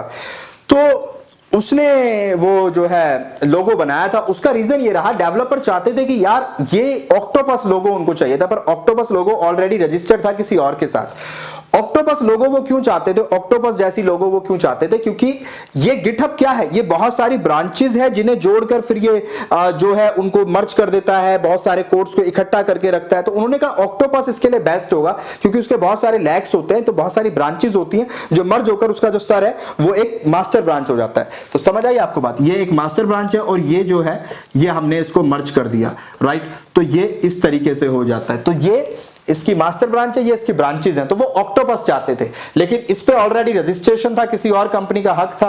तो फिर डेवलपर ने ऐसे इस तुक्के के लिए एक लोगो डिजाइन किया हुआ था जो बाद में इन्हें बहुत पसंद आया गिटहब के डेवलपर्स को, जिसपे उन्होंने एक बिल्ली का सर लगाया हुआ था, ठीक है ना, एक बिल्ली का सर लगाया था, ठीक है ना। तो मुझे बिल्ली तो नहीं बनानी आती, चलो ठीक है कोई बात नहीं, तो बिल्ली बना देते हैं। तो ये इसको फिर नाम पड़ा ऑक्टाकैट। तो ये बाद में फिर रजिस्टर्ड किया गया लोगो, जो गिटहब का फाइनली ऑफिशियल लोगो बना। उसके बाद माइक्रोसॉफ्ट ने इसी गिटहब को बाद में खरीद लिया, कितने में मुझे एग्जैक्ट कीमत याद नहीं आ रही, पर शायद 7.5 बिलियन में इसको खरीदा था।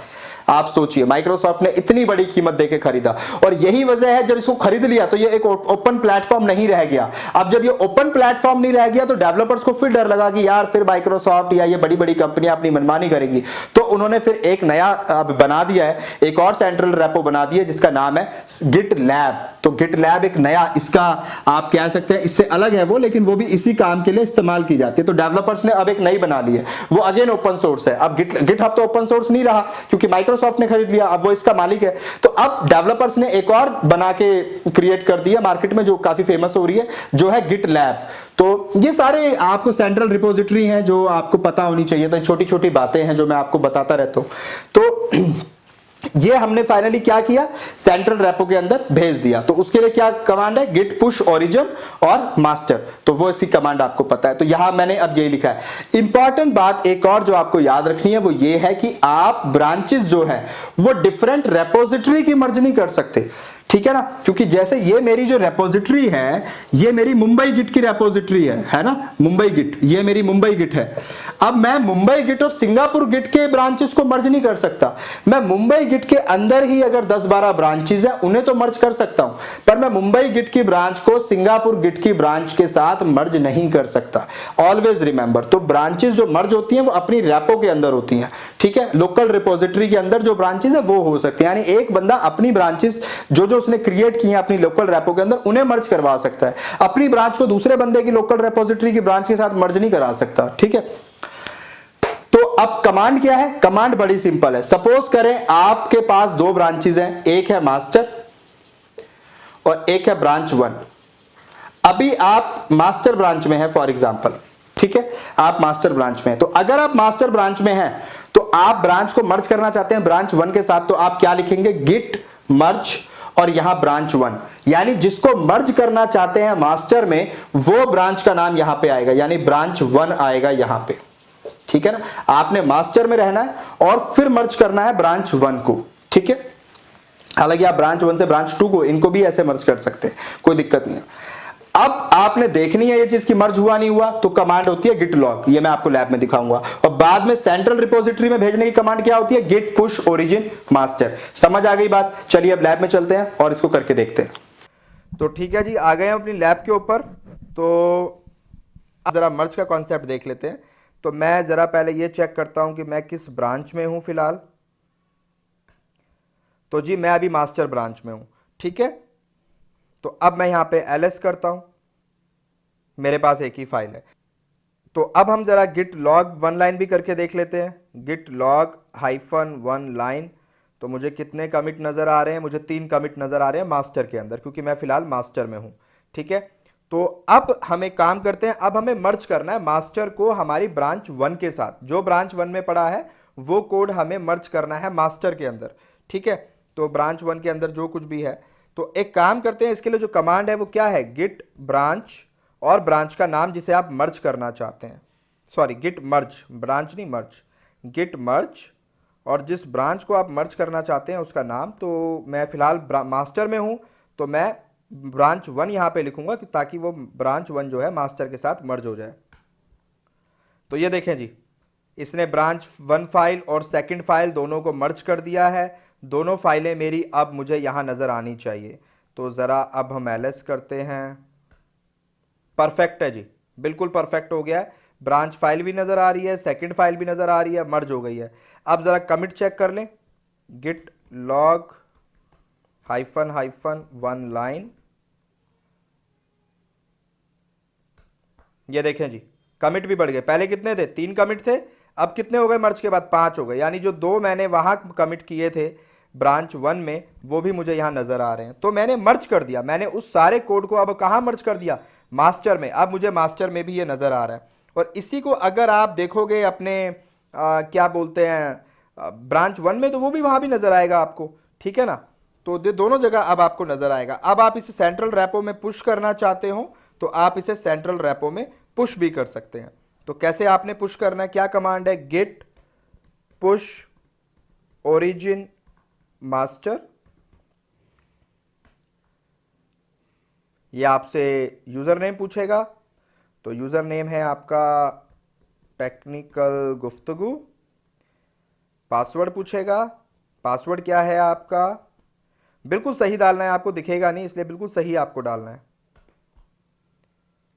ये देखें जी 100% डन हो गया है मेरा, ठीक है। तो मैंने इसको कहां पुश कर दिया है, मैंने गिट हब में पुश कर दिया है। देखिए मैंने अपनी सेंट्रल गिट के अंदर पुश कर दिया है। अब ये मुझे वहां भी नजर आएगा, ठीक है।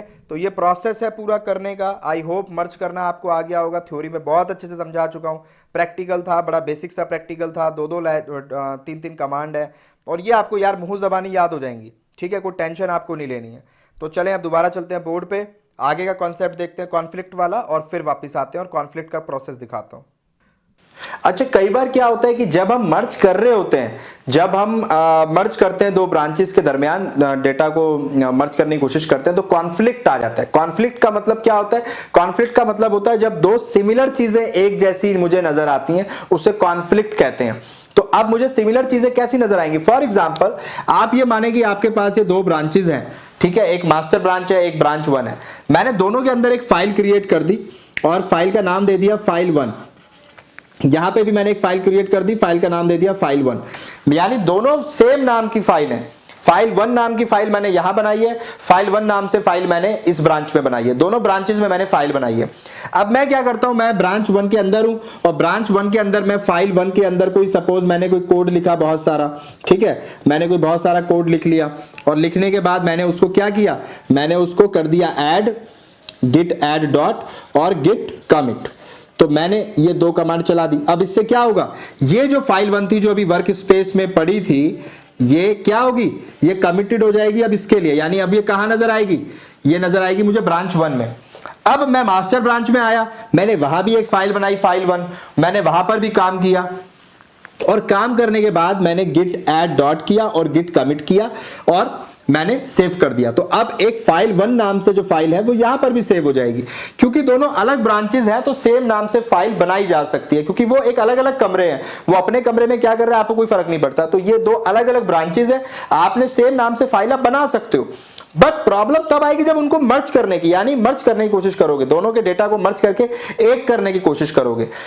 अब वहां प्रॉब्लम ऐसा नहीं है हर बार आती है। अब सपोज करें यहां पर जो फाइल 1 थी, जो मेरी मास्टर ब्रांच है, मास्टर ब्रांच में मैंने जो फाइल 1 बनाई थी, मैंने वहां पे लिखा था माई नेम इज भूपिंदर, ठीक है, मैंने ये लिखा था, मैंने ये लिखा है। अब मैंने जो मेरी ब्रांच 1 है, मैंने वहां पर जो फाइल 1 बनाई है, उस फाइल 1 में मैंने क्या लिखा है, मैंने यहां लिखा है my name is Bhupinder, I am trainer, ये मैंने लिखा है फॉर एग्जाम्पल। अब मैं इन दोनों को मर्ज करता हूं, ठीक है, मैं इस फाइल को इस फाइल के साथ मर्ज कर रहा हूं, तो क्या कॉन्फ्लिक्ट आएगा, क्या कॉन्फ्लिक्ट अकर होगा, एरर आएगा मुझे, नहीं आएगा। क्यों नहीं आएगा, क्योंकि यहां पर जब गिट जोड़ने की कोशिश करेगा, दोनों डेटा को मर्ज करने की कोशिश करेगा, तो उसको पता ये लाइन दोनों में कॉमन है, ये नई लाइन है जो इसके बाद आएगी, उसको कोई दिक्कत नहीं हुई, क्योंकि उसको पता ये डेटा तो कॉमन है ऊपर वाला, ये डेटा नया लग रहा है, इसको यहां पे ऐड कर दो, तो उसने कॉपी पेस्ट कर दिया, तो कोई टेंशन नहीं है, मर्ज हो जाएगा। मैंने बताया ना मर्ज का मतलब कॉपी पेस्ट होता है, तो वो कॉपी पेस्ट कर दिया उसने, कॉन्फ्लिक्ट नहीं आया। कॉन्फ्लिक्ट कब आएगा, जब मैंने यहां लिखा है इस फाइल के अंदर माई नेम इज भूपिंदर और यहां लिखा है आई एम ट्रेनर। मैंने ये इस फाइल के अंदर लिखा है और ये इस फाइल के अंदर लिखा है। अब जब मैं दोनों को मर्ज करूंगा तो क्या होगा, गिट को ये समझ नहीं आएगा कि ये वाला कोड पहले लिखूं या ये वाला पहले लिखूं। माई नेम इज भूपिंदर के बाद आई एम ट्रेनर आएगा या आई एम ट्रेनर और उसके बाद माई नेम इज भूपिंदर आएगा, ये उसको समझ नहीं आ रहा, वो अब कंफ्यूज हो गया।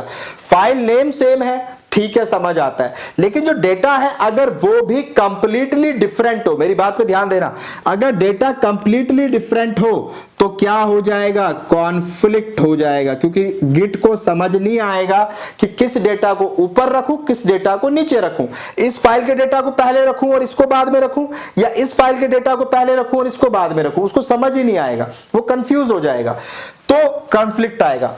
कॉन्फ्लिक्ट को हटाने का कोई वो नहीं है, सिंपल सा तरीका है, आप अपनी मास्टर ब्रांच में जाएं, मास्टर ब्रांच में जाके इस फाइल को ओपन करें वीआई एडिटर से। आपने वीआई एडिटर से फाइल 1 ओपन किया, अब जैसे ही आप ओपन करेंगे आपको दोनों डेटा नजर आएंगे, माय नेम इज भूपिंदर भी नजर आएगा अपनी इस फाइल का और वो भी नजर आएगा आई एम ट्रेनर। तो आप कहेंगे सर इसका मतलब ये मर्ज तो हो गया, नहीं ये मर्ज नहीं हुआ है, ये एरर फाइल है, उसको समझ नहीं आ रहा, यहां पे कुछ लाइंस बनी होंगी जिसका मतलब है गिट को समझ नहीं आ रहा कि ऊपर कौन सा है नीचे कौन सा है, आप पहले क्लियर कर दो। अब यहां पर अगर आप एक वर्ड भी हटाकर सेव कर दोगे ना तब भी गिट समझ जाएगा, अच्छा तो ये ऐसे डेटा चाहते हैं, इसको ऊपर चाहते हैं इसको नीचे चाहते हैं। आप वहां पे एडिट करके अपने हिसाब से जिसको पहले लिखना है उसको पहले लिख दो, जिसको बाद में लिखना है बाद में लिख दो, फाइल को सेव कर दो और अब डर नहीं आएगा, क्योंकि अब गिट को समझ आ गया कि बंदे ने खुद फाइल देखकर चेक कर लिया है और खुद उसने कंफर्म कर लिया कि अच्छा ये डेटा सही लिखा हुआ है, कोई दिक्कत नहीं है, आप दोबारा करो कोई टेंशन नहीं है, हो जाएगा, ठीक है। तो गिट समझ जाएगा कि जब बंदा खुद देख चुका है तो मुझे क्या टेंशन, वो मर्ज कर देगा, है ना, वो जैसा आपने देखा और आपने सेव कर दिया वो समझ जाएगा कि ये ऐसा डेटा चाहते हैं तो वो कर देगा। बट अगर आप उसमें कोई करेक्शन चाहते हैं, आप आई एम ट्रेनर पहले चाहते हैं तो आप उसको करेक्ट करके आई एम ट्रेनर कर दें और उसके बाद लिख दें माय नेम इज भूपिंदर, आपने जो भी चेंज करना है, और उसके बाद आप उसे सेव कर दें तो डेटा उसी हिसाब से सेव हो जाएगा। तो मर्ज तो वो कर देता है लेकिन कंफ्लिक्ट का एरर दे देता है, डेटा तो आ जाता है दोनों बट वो उसे मर्ज करने में कंफ्यूज होता है, तो वो आपसे पूछता है एक बार कि भैया एक बार चेक कर लो ये जो मर्ज किया है ये ऐसे ही करना है या ये वाला कोड ऊपर रखना है और ये वाला नीचे रखना है, तो वो चीज आपको ध्यान रखनी है। तो ये कंफ्लिक्ट होता है जो आ जाता है। ये जरा एक बार ये देख लें, when same file having different content in different branches, same file मतलब सेम नेम फाइल, नाम जिनका सेम है, सेम फाइल का मतलब ऐसा नहीं है एग्जैक्ट फाइल है, सेम नाम है उनका, ठीक है, सेम भी हो सकती है, कॉपी कर दो आप वहां पे तो सेम ही हो जाएगी। When same file having different content, दोनों में कंटेंट कैसा है, डिफरेंट, और दोनों कहां है, डिफरेंट ब्रांचेस में है, तो ये इस ब्रांच के अंदर फाइल 1 पड़ी है, ये इस ब्रांच के अंदर फाइल 1 पड़ी है, तो सेम फाइल का मतलब हो गया यहां पे कि सेम नेम से है और उसमें डेटा भी सेम है, ठीक है, डेटा तो सेम नहीं है, ब्रांच अलग अलग है, नेम सेम है। इफ यू डू मर्ज, अगर आप मर्ज करने की कोशिश करेंगे तो क्या होगा, कंफ्लिक्ट हो जाएगा, ठीक है। तो कंफ्लिक्ट को कैसे ठीक करना है वो अभी मैं आपको लैब में बताता हूं। Conflict occurs when you merge branches, तो कंफ्लिक्ट कब होता है, जब ब्रांचेस को मर्ज करने की कोशिश की जाती है और दो ब्रांचेस में सेम नेम से फाइल होती है और उनका डेटा बिल्कुल डिफरेंट होता है, तो गिट ये कंफ्यूज हो जाता है कि किसको पहले रखना है किसको बाद में रखना है। कॉन्सेप्ट क्लियर है? चलिए अब चलते हैं लैब की तरफ। तो ठीक है जी, आ गए हम लैब पे। अब जरा मैं आपको कॉन्फ्लिक्ट दिखा देता हूं, तो इसे पहले क्लियर कर लेते हैं कंट्रोल एल करके। और अब हम क्या करते हैं, पहले हम चेक करते हैं कि हम कौन सी ब्रांच में हैं। ओके, मैं मास्टर में हूं अभी, तो एक काम करते हैं, मास्टर में पहले एक फ़ाइल बना लेते हैं। अभी मेरे पास 3 फाइलें हैं, एलएस करके देखें 3 फाइलें हैं। एक नई फाइल बनाते हैं, उसको नाम देते हैं कैट ग्रेटर दैन, और इसको फाइल देते हैं राजपूत फाइल, ठीक है। तो इस फाइल का नाम हम राजपूत फाइल रखते हैं और यहाँ पे लिखते हैं हम हेलो राजपूत, ठीक है, और एंटर करके कंट्रोल डी कर देते हैं, ठीक है। तो ये मैंने यहाँ पे कर लिया है। अब मैं इसको ऐड और कमिट भी कर देता हूँ सो दैट ये क्या हो, ये मेरा जो कमिट है ये इसी ब्रांच में हो जाए।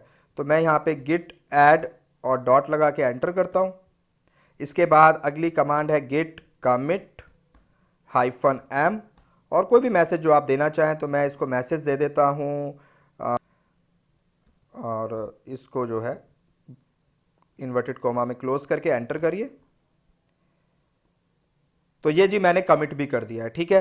तो मैंने अपनी मास्टर ब्रांच के अंदर एक फाइल बनाई राजपूत फाइल और उसके अंदर एक मैसेज लिखा और मैंने उसे ऐड और कमिट कर दिया। अब सेम नेम से मैं फाइल बनाऊंगा अपनी दूसरी ब्रांच यानी कि ब्रांच 1 में। तो मैं अभी मास्टर ब्रांच में हूं, मैं अब ब्रांच 1 में चलता हूं। इसके लिए क्या कमांड है, git checkout branch 1, git checkout branch 1 enter करिए। मैं ब्रांच 1 में स्विच हो चुका हूं। अब मैं इसके अंदर भी सेम एक फाइल बनाऊंगा सेम नाम से, बिल्कुल सेम नेम से बनाते हैं, राजपूत फाइल। क्योंकि कॉन्फ्लिक्ट कब आता है वो ये कुछ एक्सेप्शन केस होते हैं। तो राजपूत फाइल आप बनाएं, एंटर करें और यहां पे आप लिखें हाय राजपूत, ठीक है, हेलो की जगह आप हाय कर दें, एंटर, कंट्रोल डी। तो मैं बाहर आ गया।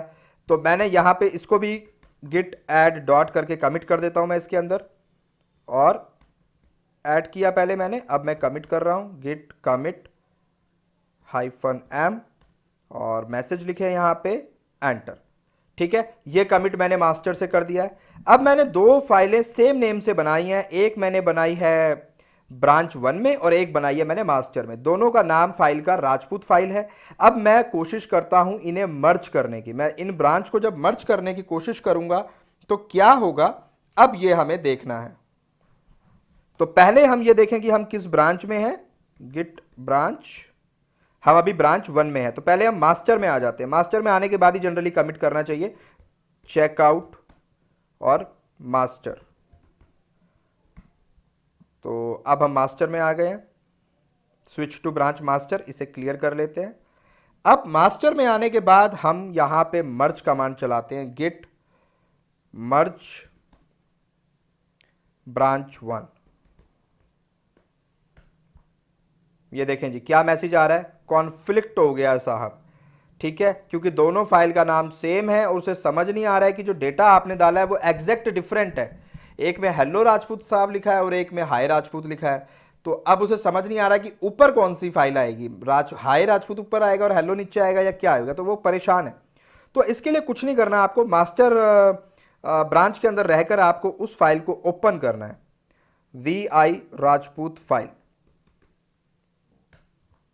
ये देखें, मैंने आपको कहा था ना दोनों डेटा आपको नजर आएंगे। वो कंफ्यूज है लेकिन दोनों डेटा वो ऑलरेडी डाल चुका है। देखें, हेलो राजपूत भी है और हाय राजपूत भी है, लेकिन वो परेशान इस बात से है कि कौन सी फाइल ऊपर या और कौन सी नीचे रखनी है। तो अब मैं अगर यहां छोटा सा भी कुछ चेंज करके सेव कर दूंगा तो अब की बार कॉन्फ्लिक्ट नहीं आएगा, क्योंकि सिस्टम समझ जाएगा कि इसका मतलब इन्हें ऐसे डेटा चाहिए। ठीक है, तो मैं यहां पे आई पहले प्रेस करता हूं, तो अब मैं इंसर्ट कर सकता हूं कुछ भी। तो अब मैं जरा यहां पे डिलीट कर लेता हूं, ये डिलीट बटन से कीबोर्ड के, और सपोज मैंने डिलीट कर दिया। अब मैं नीचे आता हूं, मैं इस लाइन को भी डिलीट कर देता हूं। ये लाइन क्या दिखा रही है कि ये नीचे दूसरी ब्रांच का डेटा है। देखें यहाँ ब्रांच 1 लिखा है ना, तो ये ब्रांच 1 का डेटा है। ठीक है, तो मैंने यहां पे लिखा राजपूत साहब क्या हाल है, और मैंने अब कहा जी ये मेरा परफेक्ट है। मैं एस्केप बटन दबाता हूं और शिफ्ट कॉलन WQ, ठीक है, और एंटर करता हूं। मैंने कहा जी मैंने फाइल में चेंजेस कर दिए हैं जो करने। गिट स्टेटस,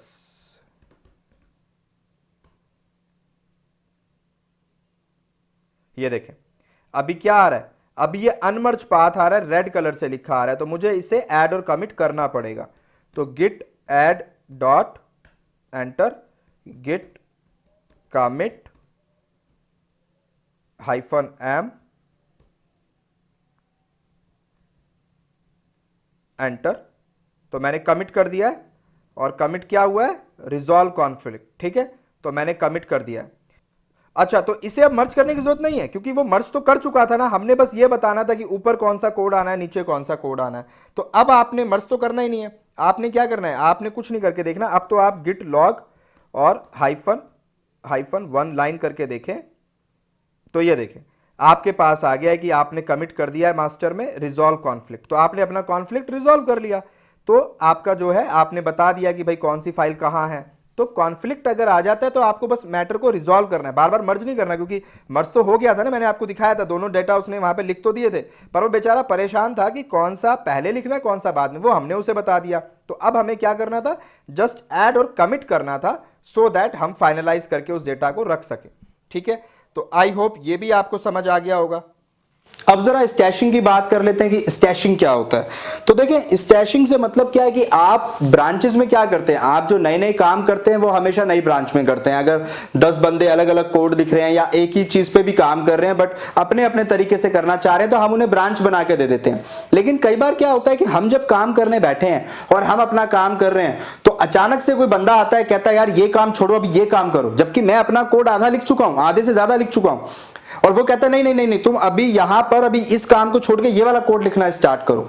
तो उसके लिए जरूरी नहीं है कि मैं अलग ब्रांच बनाऊं, क्योंकि अलग ब्रांच बनाने की जरूरत नहीं है, क्योंकि काम मुझे वहीं करने को कहा गया है। मेरे को अभी उस कोड पे ना करके एक नया कोड लिखना है। फॉर एग्जांपल उसी चीज का एग्जैक्ट वही काम करना है बट थोड़ा सा डिफरेंट तरीके से करने को मुझे बोला गया, जबकि मैं पुराने तरीके से काफी कोड लिख चुका था।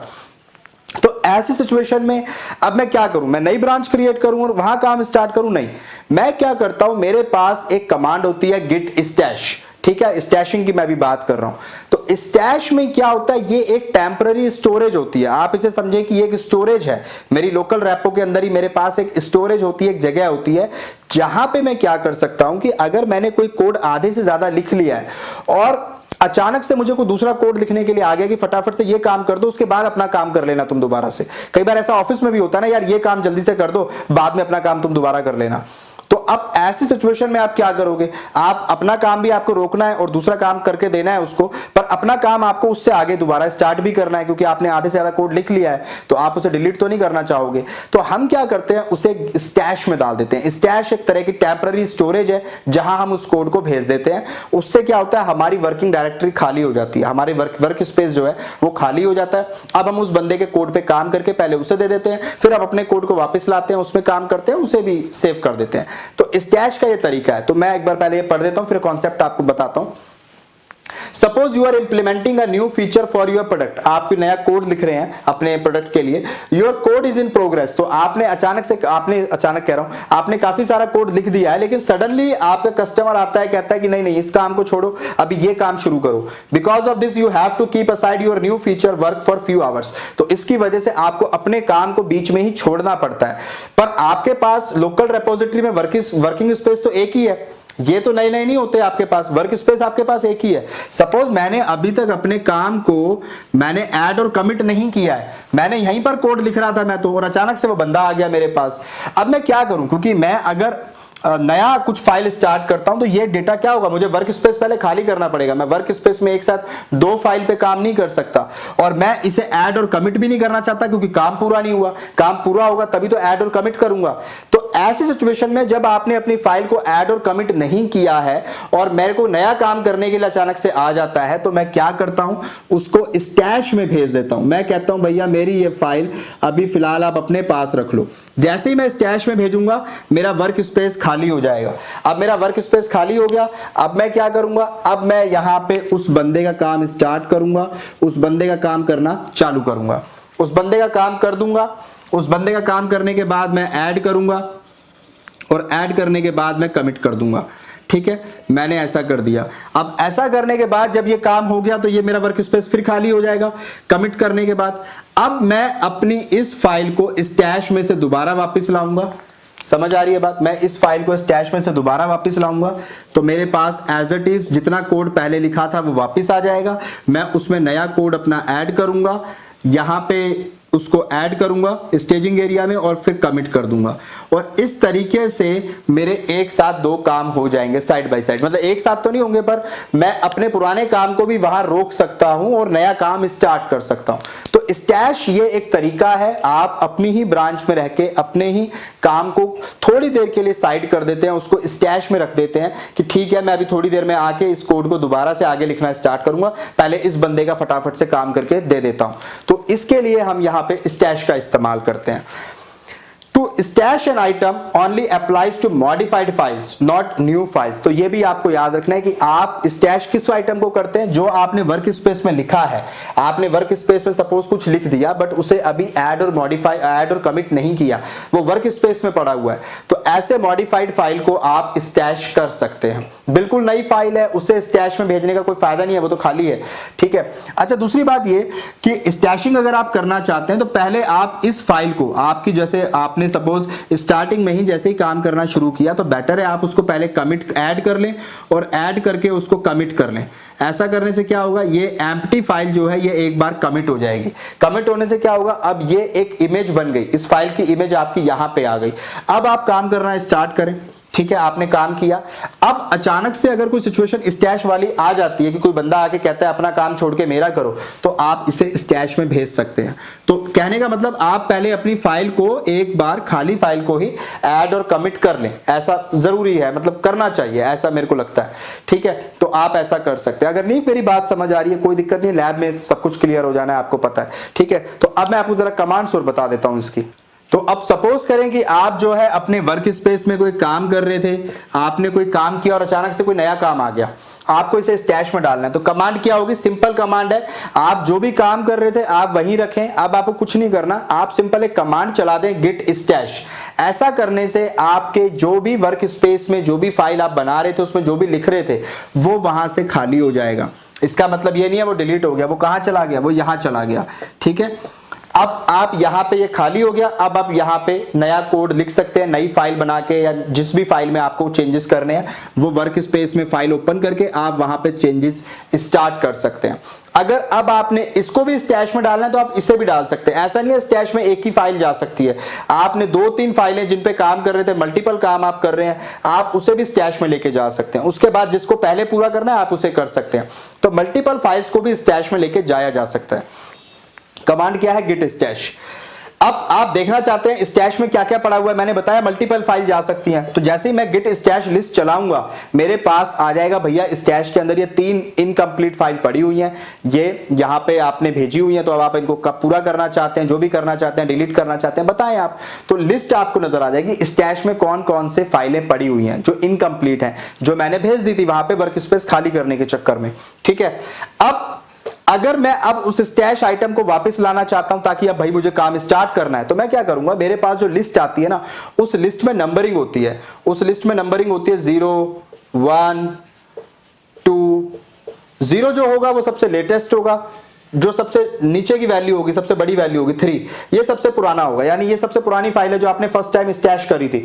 उसके बाद आपने इसको स्टैश किया, उसके बाद इसको किया, और बिल्कुल अभी आपने इस फाइल को स्टैश किया है। तो आप देख सकते हैं कि मैंने किस फाइल को स्टैश किया और अब मैं किसमें काम करना चाहता हूं। तो मैं कहता हूं यार वो जो सबसे पुरानी फाइल थी ना, जो मैंने सुबह स्टैश करी थी 3rd नंबर की, इसको वापस लेके आओ।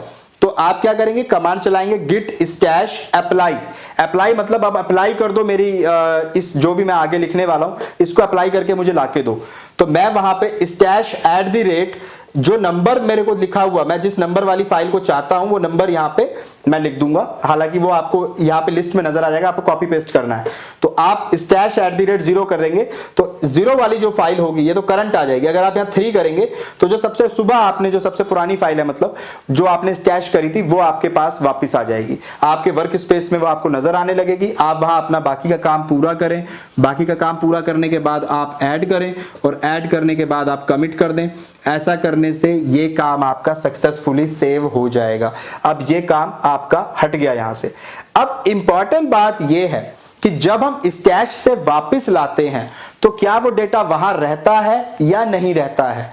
तो ये याद रखिएगा वो डेटा स्टैश में भी रहता है, यानी कॉपी एंड पेस्ट होता है, कट एंड पेस्ट नहीं होता है। तो स्टैश में भी डेटा रहेगा और यहां पर भी वो वापस आ जाएगा। तो अब हम तो काम कर चुके हैं, ऐड भी कर चुके हैं, कमिट भी कर चुके हैं, डेटा हमारे पास आ चुका है। तो स्टैश में रख के क्या करना, तो हम उसे स्टैश में डिलीट कैसे करेंगे। To clear the stash item git stash clear, तो आपने क्लियर कमांड लिख देनी है। स्टैश में आप स्टैश के सारी फाइलों पे काम पूरा कर चुके हैं, कमिट और ऐड और कमिट कर चुके हैं, पर वो फाइलें अभी भी स्टैश में आपको नजर आएंगी क्योंकि वो वहां से हटी नहीं है, वो वहां से कॉपी हुई थी जब आपने उसको वापस अपने वर्क स्पेस में लाए थे। ठीक है, वो कट पेस्ट नहीं होता है, कॉपी पेस्ट होता है। तो ऐसे में स्टैश में आइटम रखने का कोई फायदा नहीं है, तो उसे आप क्लियर कर दें। तो अब मैं आपको लैब में ये सारी चीजें दिखाता हूं। तो चलिए अब ज़रा गिट स्टैश की बात कर लेते हैं। तो गिट स्टैश के लिए आपने क्या करना है, आपने पहले एक फ़ाइल बनानी है और उस फाइल को नाम दे दें आप डेमो फाइल। एंटर करें, डेमो फाइल आपकी बन गई है। अब आप इस खाली फाइल को ही ऐड और कमिट कर लें पहले। ठीक है, बाकी काम तो हम बाद में करेंगे, पहले इस खाली फाइल को ही ऐड और कमिट कर लें। Git add dot enter git commit -m और यहां पे आप दे दें इसको डेमो फाइल, एंटर। ठीक है, तो मैंने ये ऐड और कमिट कर दिया, एक फाइल बनाई है, उसको सिंपली मैंने ऐड कमिट कर दिया है। ठीक है, किस ब्रांच में किया है जरा ये भी देख लेते हैं, मास्टर ब्रांच में किया है। ठीक है, तो अब मुझे क्या करना है, मुझे अब इस फाइल को ओपन करना है, vi डेमो फाइल, आई दबाएं। अब मैं यहां पे लिख देता हूं सपोज फर्स्ट कोड, तो मैंने कोई फर्स्ट कोड लिखा, मैंने काफी सारा कोड लिख लिया है, फॉर एग्जांपल यहां पे बहुत सारा कोड मैंने लिख दिया है। अब अचानक से कोई बंदा आता है, अब मैंने ये फर्स्ट कोड लिखा, अब अचानक से कोई बंदा आता है, वो कहता है कि भाई आप अभी हमारे इस काम को स्टार्ट करें जो मैंने स्टैश वाले कॉन्सेप्ट में बताया था। तो मैं क्या करूं, अब मैं तो ये कोड लिख रहा था यहां पे, तो क्या करना पड़ेगा, मैं एस्केप करके पहले इससे बाहर आता हूं। तो मैंने सपोज यहां पे फर्स्ट कोड लिख दिया था, ठीक है, मैंने सारा कोड इसके अंदर लिख लिया था, लेकिन अब वो कहता है आप दूसरे पे काम करो, अभी आपने ये काम बंद करना है, दूसरी जगह काम करना है। तो आप सिंपली कमांड चलाएं git stash, ठीक है, saved working directory and index state VIP on master. इससे क्या होगा, अब जब आप अपनी डेमो फाइल खोलेंगे तो ये आपको खाली नजर आएगी, जबकि इसका डेटा कहां चला गया, इसका डेटा स्टैश में चला गया। समझ आ रही है बात, तो इसका डेटा कहां चला गया, स्टैश में चला गया, यानी आपकी जो वर्किंग डायरेक्टरी है वो बिल्कुल खाली हो गई है, इस फाइल का जो डेटा था वो आपने स्टैश में डाल दिया है। अब आप इसके अंदर दोबारा कोई कोड लिख सकते हैं और आगे का काम स्टार्ट कर सकते हैं। तो हम क्या करते हैं, अब हम यहां पे कैट डेमो फाइल करते हैं, इसी को दोबारा से लिखते हैं। ठीक, तो मुझे अभी देखे कुछ नजर नहीं आ रहा, मैं कैट डेमो फाइल के अंदर कुछ भी नजर नहीं आ रहा है, यानी मेरा यहां पे क्या है, पूरा खाली है, मेरी ये फाइल एम्प्टी हो चुकी है, वर्क स्पेस खाली हो चुका है। ठीक है, अब मैं जरा गिट स्टैश लिस्ट कमांड भी चला के देखता हूं, तो मुझे स्टैश में एक नजर आ रहा है, स्टैश 0। ठीक है, और ये मेरा है जिसके अंदर डेमो फाइल का जो कंटेंट है वो पड़ा हुआ है मेरा स्टैश के अंदर, ये मुझे बता रहा है। ठीक है, अब मैं कहता हूं जी आप दोबारा इस फाइल को खोलें, vi करके, vi डेमो फाइल, एंटर करें, कीबोर्ड का आई दबाएं, और अब की बार आप इसमें लिखें सेकंड कोड फॉर क्लाइंट। तो अब क्लाइंट वाला कोड मैंने यहां लिखा, जो वो मांग रहा था मैंने फटाफट से लिख दिया, और मैं अब बाहर आ जाता हूं, एस्केप बटन दबा के कॉलन WQ, एंटर, मैंने सेकंड कोड सारा लिख दिया। ठीक है, सेकंड कोड मैंने अब दोबारा से लिख दिया है इसके अंदर। ठीक है, आप चाहें तो आप देख भी सकते हैं, कैट डेमो फाइल में अब आपको ये कोड नजर आएगा, ये देखें सेकंड कोड फॉर क्लाइंट नजर आ रहा है। अब मैं कहता हूं कि इसको भी स्टैश कर दो, तो यहां पे आपने क्या कमांड चलानी है, गिट स्टैश, ये भी स्टैश में चला गया। अब की बार दोबारा गिट स्टैश लिस्ट आप चेक करें, अब की बार 2 आपको नजर आ रही हैं, यानी ये वाला डेटा भी वहां चला गया।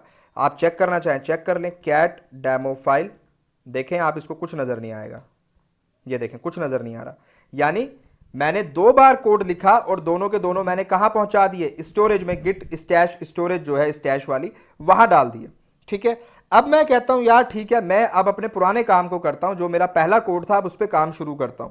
तो आप क्या करेंगे, आपने जो यहां पे देखा ये आपका स्टैश @0 है, ये करंट वाला है, और ये 1 जो है ये पुराने वाला है। ठीक है, तो अब मैं कमांड चलाता हूं गिट स्टैश अप्लाई, और इसे आप कॉपी कर लें या पुराने वाले को कर लें, और यहां लाके माउस का राइट क्लिक कर दें, तो ये देखें पेस्ट हो गया, एंटर करें। तो ये देखें अभी ये कह रहा है कि हाँ आपने कुछ काम किया तो था वहां पे, वो वापस आ गया है। अब मैं कैट करके चेक कर लेता हूं, कैट डेमो फाइल, ये देखें जी फर्स्ट कोड मुझे वापस मिल गया, मैंने जो भी लिखा होगा वो सारा कोड मेरा वापस आ जाएगा। ठीक है, तो ये तरीका है स्टैश के थ्रू अपने डेटा को वापस लाने का, किसी और पे काम करने का। अब मैं इसे कमिट कर देता हूं, मैं कहता हूं ठीक है ये काम मेरा डन हो गया, इसे अब आप ऐड कर दें, गिट ऐड डॉट, और गिट कमिट -m, और इन्वर्टेड कॉमा में लिखें फर्स्ट कोड डन। तो मैंने ये डन कर दिया है, फाइनल कर दिया है, और एंटर कर दें, तो मैंने इसे कमिट कर दिया, तो अब मेरा ये डन हो चुका है। ठीक है, अब मैं कहता हूं यार मेरा अब दूसरा कोड जो बचा है अब उसको भी डन कर देते हैं।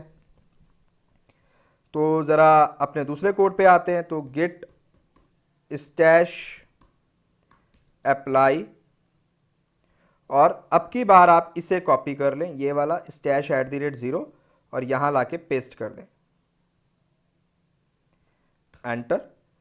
तो अब ये क्या कह रहा है, ये कह रहा है जी कॉन्फ्लिक्ट आ रहा है साहब, कुछ कॉन्फ्लिक्ट आ रहा है यहां पे। तो अब आपने क्या करना है, अब ये कॉन्फ्लिक्ट क्यों दिखा रहा है, क्योंकि दोनों फाइलों के नाम सेम थे और आप एक ऑलरेडी कमिट कर चुके हैं, आप ऑलरेडी कमिट कर चुके हैं इस फाइल को, डेमो फाइल को। अब ये कहता है आप डेमो फाइल में दोबारा कंटेंट ला रहे हैं, कॉन्फ्लिक्ट कंटेंट आ रहा है, मर्ज कॉन्फ्लिक्ट इन डेमो फाइल। तो अब ज़रा ठीक है, हम चलते हैं यहाँ पे और VI डेमो फाइल देखते हैं। तो ये देखें, ये कह रहा है जी ये फर्स्ट कोड है आपका और ये आपका सेकंड कोड है, तो दोनों कोड आपके पास यहाँ पे आ रहे हैं, ठीक है, क्योंकि एक कोड आप ऑलरेडी वहाँ पे डाल चुके हैं ना, कमिट कर चुके हैं। तो अब दूसरा कोड मुझे चाहिए था, तो वो मेरा आ तो गया था, बट मैंने जब उसको अप्लाई किया स्टैश के थ्रू तो वो नहीं हो पा रहा है यहाँ पे। तो इसमें अब आप यहाँ चेंजेस कर दीजिए। आप कहिए भैया फर्स्ट कोड का तो काम ही पूरा हो गया है, आप यहाँ पे आई प्रेस करिए और इसको पूरा डिलीट कर लीजिए और नीचे आइए, इसको भी डिलीट कर लीजिए। आप कहिए ये मेरा सेकंड कोड है और ये मेरा फाइनल है, एस्केप करके आप बाहर आ जाइए, ठीक है। अब आप यहां पे ऐड करिए git add dot git commit -m, ठीक है। तो ये भी मेरा डन हो गया, ठीक है ना। तो इस तरीके से आपके पास जो कॉन्फ्लिक्ट आते हैं उन्हें आप फाइल को ओपन करके सिंपली आप उसे सही कर दें, रिजॉल्व कर दें, जो कोड रखना है उसे रखें, बाकी हटा दें और उसको कमिट कर दें, तो वो दोनों कोड आपके कमिट हो जाएंगे। अब आप यहां देखना चाहें गिट स्टेटस, तो अभी आपको आपकी ब्रांच खाली नजर आ रही है, आपका वर्किंग ट्री खाली नजर आ रहा है। अब आप करें गिट लॉग -1 लाइन, तो ये देखें ये मेरे इतने सारे कमिट हो चुके हैं यहाँ पे, ठीक है। तो ये सारे कमिट मैंने कर दिए हैं, फर्स्ट कोड भी डन कर दिया है, सेकंड कोड भी डन कर दिया है, दोनों काम मैंने ओके कर दिए हैं। तो दो काम थे, उनको स्टैश में डाला और फिर 1 बाय 1 उनको मैंने कंप्लीट भी कर दिया। तो ये काम भी आई होप आपको समझ आ गया होगा किस तरीके से पूरा करना है। अब मैं जरा आपको एक चीज दिखाता हूं कि क्या ये अभी भी स्टैश में अवेलेबल है कि नहीं। गिट स्टैश लिस्ट, तो ये देखें अभी भी दोनों के दोनों मेरे पास है। तो मैं अब इनको यहां रखने की कोई जरूरत नहीं है, तो आप इसे क्लियर कर दें। तो कमांड क्या है, गिट स्टैश क्लियर, तो ये क्लियर हो जाएगा। अब आप देखें दोबारा यही कमांड चलाएं गिट स्टैश लिस्ट, अब की बार कुछ नहीं आएगा, तो वो फाइल स्टैश में से डिलीट हो गई है, ठीक है। तो ये क्लियर करने का तरीका है, ये भी आपको समझ आ गया। तो चलें अब जरा बोर्ड पे चलते हैं। गिट रीसेट का क्या मतलब होता है? Git reset is a powerful command that is used to undo local changes to the state of a git repo. तो ये भी यार एक बड़ी इंपॉर्टेंट कमांड है गिट रीसेट, तो ये भी देख लेते हैं। तो देखिए अगर सपोज करिए आप कोई फाइल पे काम कर रहे हैं, यहां पे आपने कोई कोड लिखा, आपने कोड वोड सब काम कर दिया और काम करने के बाद आपने उसे ऐड भी कर दिया स्टेजिंग एरिया में। तो अब वो स्टेजिंग एरिया में आ गया। स्टेजिंग एरिया में आने का मतलब क्या है कि वो जो अनमॉडिफाइड फाइल थी वो अब आपको ग्रीन कलर की नजर आ रही है, मॉडिफाइड फाइल जो थी रेड कलर की वो ग्रीन कलर की नजर आ रही है कि हमने उसे स्टेजिंग एरिया में ऐड कर दिया है और अब वो कमिट करने के लिए रेडी है। लेकिन मेरे को तभी याद आता है कि नहीं नहीं यार इसमें एक काम मैंने गलत कर दिया। ऐड करने के बाद मुझे ये याद आ रहा है, क्योंकि ऐड के बाद अगला स्टेप कमिट ही होता है, जो करना ही करना है, जनरली करना ही पड़ता है, ठीक है, करते ही है मतलब हम। पर तभी तुरंत मुझे याद आया कि नहीं नहीं नहीं, नहीं यार गड़बड़ हो गई है, मैं एक काम भूल गया यहां पे करना। तो अब मैं उसे ऐड कर चुका हूं, उसके बावजूद मैं चाहता हूं कि ये यहां से डिलीट हो जाए। तो इसके लिए क्या कमांड मैं यूज करूंगा, गिट रीसेट। तो गिट रीसेट किस काम आता है कि अगर आपने उस फाइल को स्टेजिंग एरिया में ऐड कर दिया था और उसके बावजूद आप उसे वहां से अब हटाना चाहते हो कि वो यहां से हट जाए और वापस बस यहीं पर रहे, अभी ऐड वाला जो कमांड है वो रिवोक हो जाए, मतलब ऐड वाली कमांड अपने आप अब हट जाए। ऐड मैंने कर दिया है पर वो ऐड ना हो, तो मैं उस काम से वापस आना चाहता हूं अपने वर्क स्पेस पे, ताकि मैं दोबारा कुछ काम ऐड करके दोबारा ऐड कर सकूं। तो वो स्टेप जो है मैं एक तरीके से डिलीट कह लें करना चाहता हूं, या आप कह लें कि स्टेजिंग एरिया में जो मेरा ये पहुंच गया था मैं यहां से इसे हटाना चाहता हूं। तो उसके लिए जो कमांड होती है वो होती है गिट रीसेट। तो गिट रीसेट जनरली 3 तरह की कमांड यहाँ पे आती हैं, सॉफ्ट होती है, मिक्स्ड होती है और हार्ड होती है। बट हम यहाँ पे उनकी बात नहीं करेंगे कि उतना कॉम्प्लेक्स में नहीं जाएंगे, इजी बातें करेंगे सो दैट अभी हमें बात समझ आए। तो गिट रीसेट का क्या मतलब है? गिट रीसेट का मतलब है कि मैं स्टेजिंग एरिया में अगर ऐड कर चुका था तो मैं वहां से उसे डिलीट कर सकूं। ठीक है, उसके लिए कमांड क्या है? आपने गिट रीसेट लिखना है और उस फाइल का नाम लिखना है। फाइल का नाम लिखने के बाद आप एंटर करेंगे और गिट रीसेट डॉट आप ये कमांड देंगे। डॉट का मतलब क्या होता है? जो कुछ भी है वहां पे स्टेजिंग एरिया में वो रीसेट हो जाए, हट जाए वहां से। हम क्या कमांड देते हैं? हम जनरली जब स्टेजिंग एरिया के लिए कमांड देते हैं गिट ऐड डॉट देते हैं। डॉट का मतलब क्या है कि जो कुछ भी है मेरी फाइल में वो यहां पे ऐड कर दो स्टेजिंग एरिया में। तो अब मैं ऐड की जगह अगर रीसेट लगा दूंगा तो मतलब क्या है कि स्टेजिंग एरिया में जो कुछ भी है वो रीसेट कर दो, हटा दो वहां से। समझ आ रहा है? तो ये डॉट का मतलब हो गया। तो ये जैसे ही मैं करूंगा क्या होगा? स्टेजिंग एरिया खाली हो जाएगा और आपको दिखेगा कि मेरा स्टेजिंग एरिया अब खाली है। वो हम चेक करके दिखाएंगे आपको, गिट लॉग से आप चेक कर सकते हैं। ठीक है, अब अगर मैं ये चाहता हूं कि मैंने सपोज यहां पर कोई फाइल मेरी आ गई है, मैंने ऐड कर दिया है उसको, ठीक है, और मुझे लगता है यार ये कोड तो सारा ही गड़बड़ कर दिया है मैंने और पता नहीं मेरे दिमाग को क्या हो गया था, मैंने इसको ऐड भी कर दिया। अब मैं चाहता हूं वो यहां से भी डिलीट हो जाए, यहां से भी डिलीट हो जाए, खाली हो जाए, ये डिलीट ही हो जाए, हट जाए यहां से, परमानेंटली हट जाए यहां से। तो उसके लिए क्या कमांड है? आपने कमांड देनी है git reset hyphen hyphen hard. Hard का मतलब होता है वो वर्किंग स्पेस और आपकी स्टेजिंग एरिया दोनों जगह से रिमूव हो जाएगी, दोनों जगह से वो फाइल आपकी रिमूव हो जाएगी और हट जाएगी वहां से, वो स्पेस आपका खाली हो जाएगा, वर्क स्पेस भी खाली हो जाएगा ये भी। तो उसके बाद जब आप चेक करेंगे तो आपको वर्क स्पेस में कुछ नजर नहीं आएगा। ठीक है, तो ये रीसेट का तरीका है कि अगर कोई काम मुझे करके मैं उसको ऐड, अगर मैंने उसको स्टेजिंग एरिया में ऐड कर दिया तो उसे कैसे हटाना है, अगर उसे वर्क स्पेस से भी हटाना है, स्टेजिंग एरिया से भी हटाना है तो कैसे हटाना है, ये भी अब हम जरा लैब में चल के देखते हैं और इस लेक्चर को फिनिश करते हैं। तो चलिए जी आ गए लैब पे, इसे क्लियर कर लेते हैं पहले, कंट्रोल एल। और अब मैं जरा रीसेट वाला कॉन्सेप्ट आपको दिखा देता हूं। तो आप पहले ये देखें कि मैं किस ब्रांच में हूं, पहले ये चेक कर लें। हालांकि उससे कोई फर्क नहीं पड़ेगा बट फिर भी एक बार देख लेते हैं कि किस ब्रांच में हम काम कर रहे हैं। तो मैं मास्टर ब्रांच में काम कर रहा हूं। तो अब यहां पे मैं पहले एक फाइल बनाता हूं, कैट, फाइल को नाम देते हैं टेस्ट फाइल, एंटर। और यहां पे लिख देते हैं जी, कुछ भी लिख देते हैं, सपोज मैंने हेलो भूपिंदर लिख दिया, एंटर, कंट्रोल डी।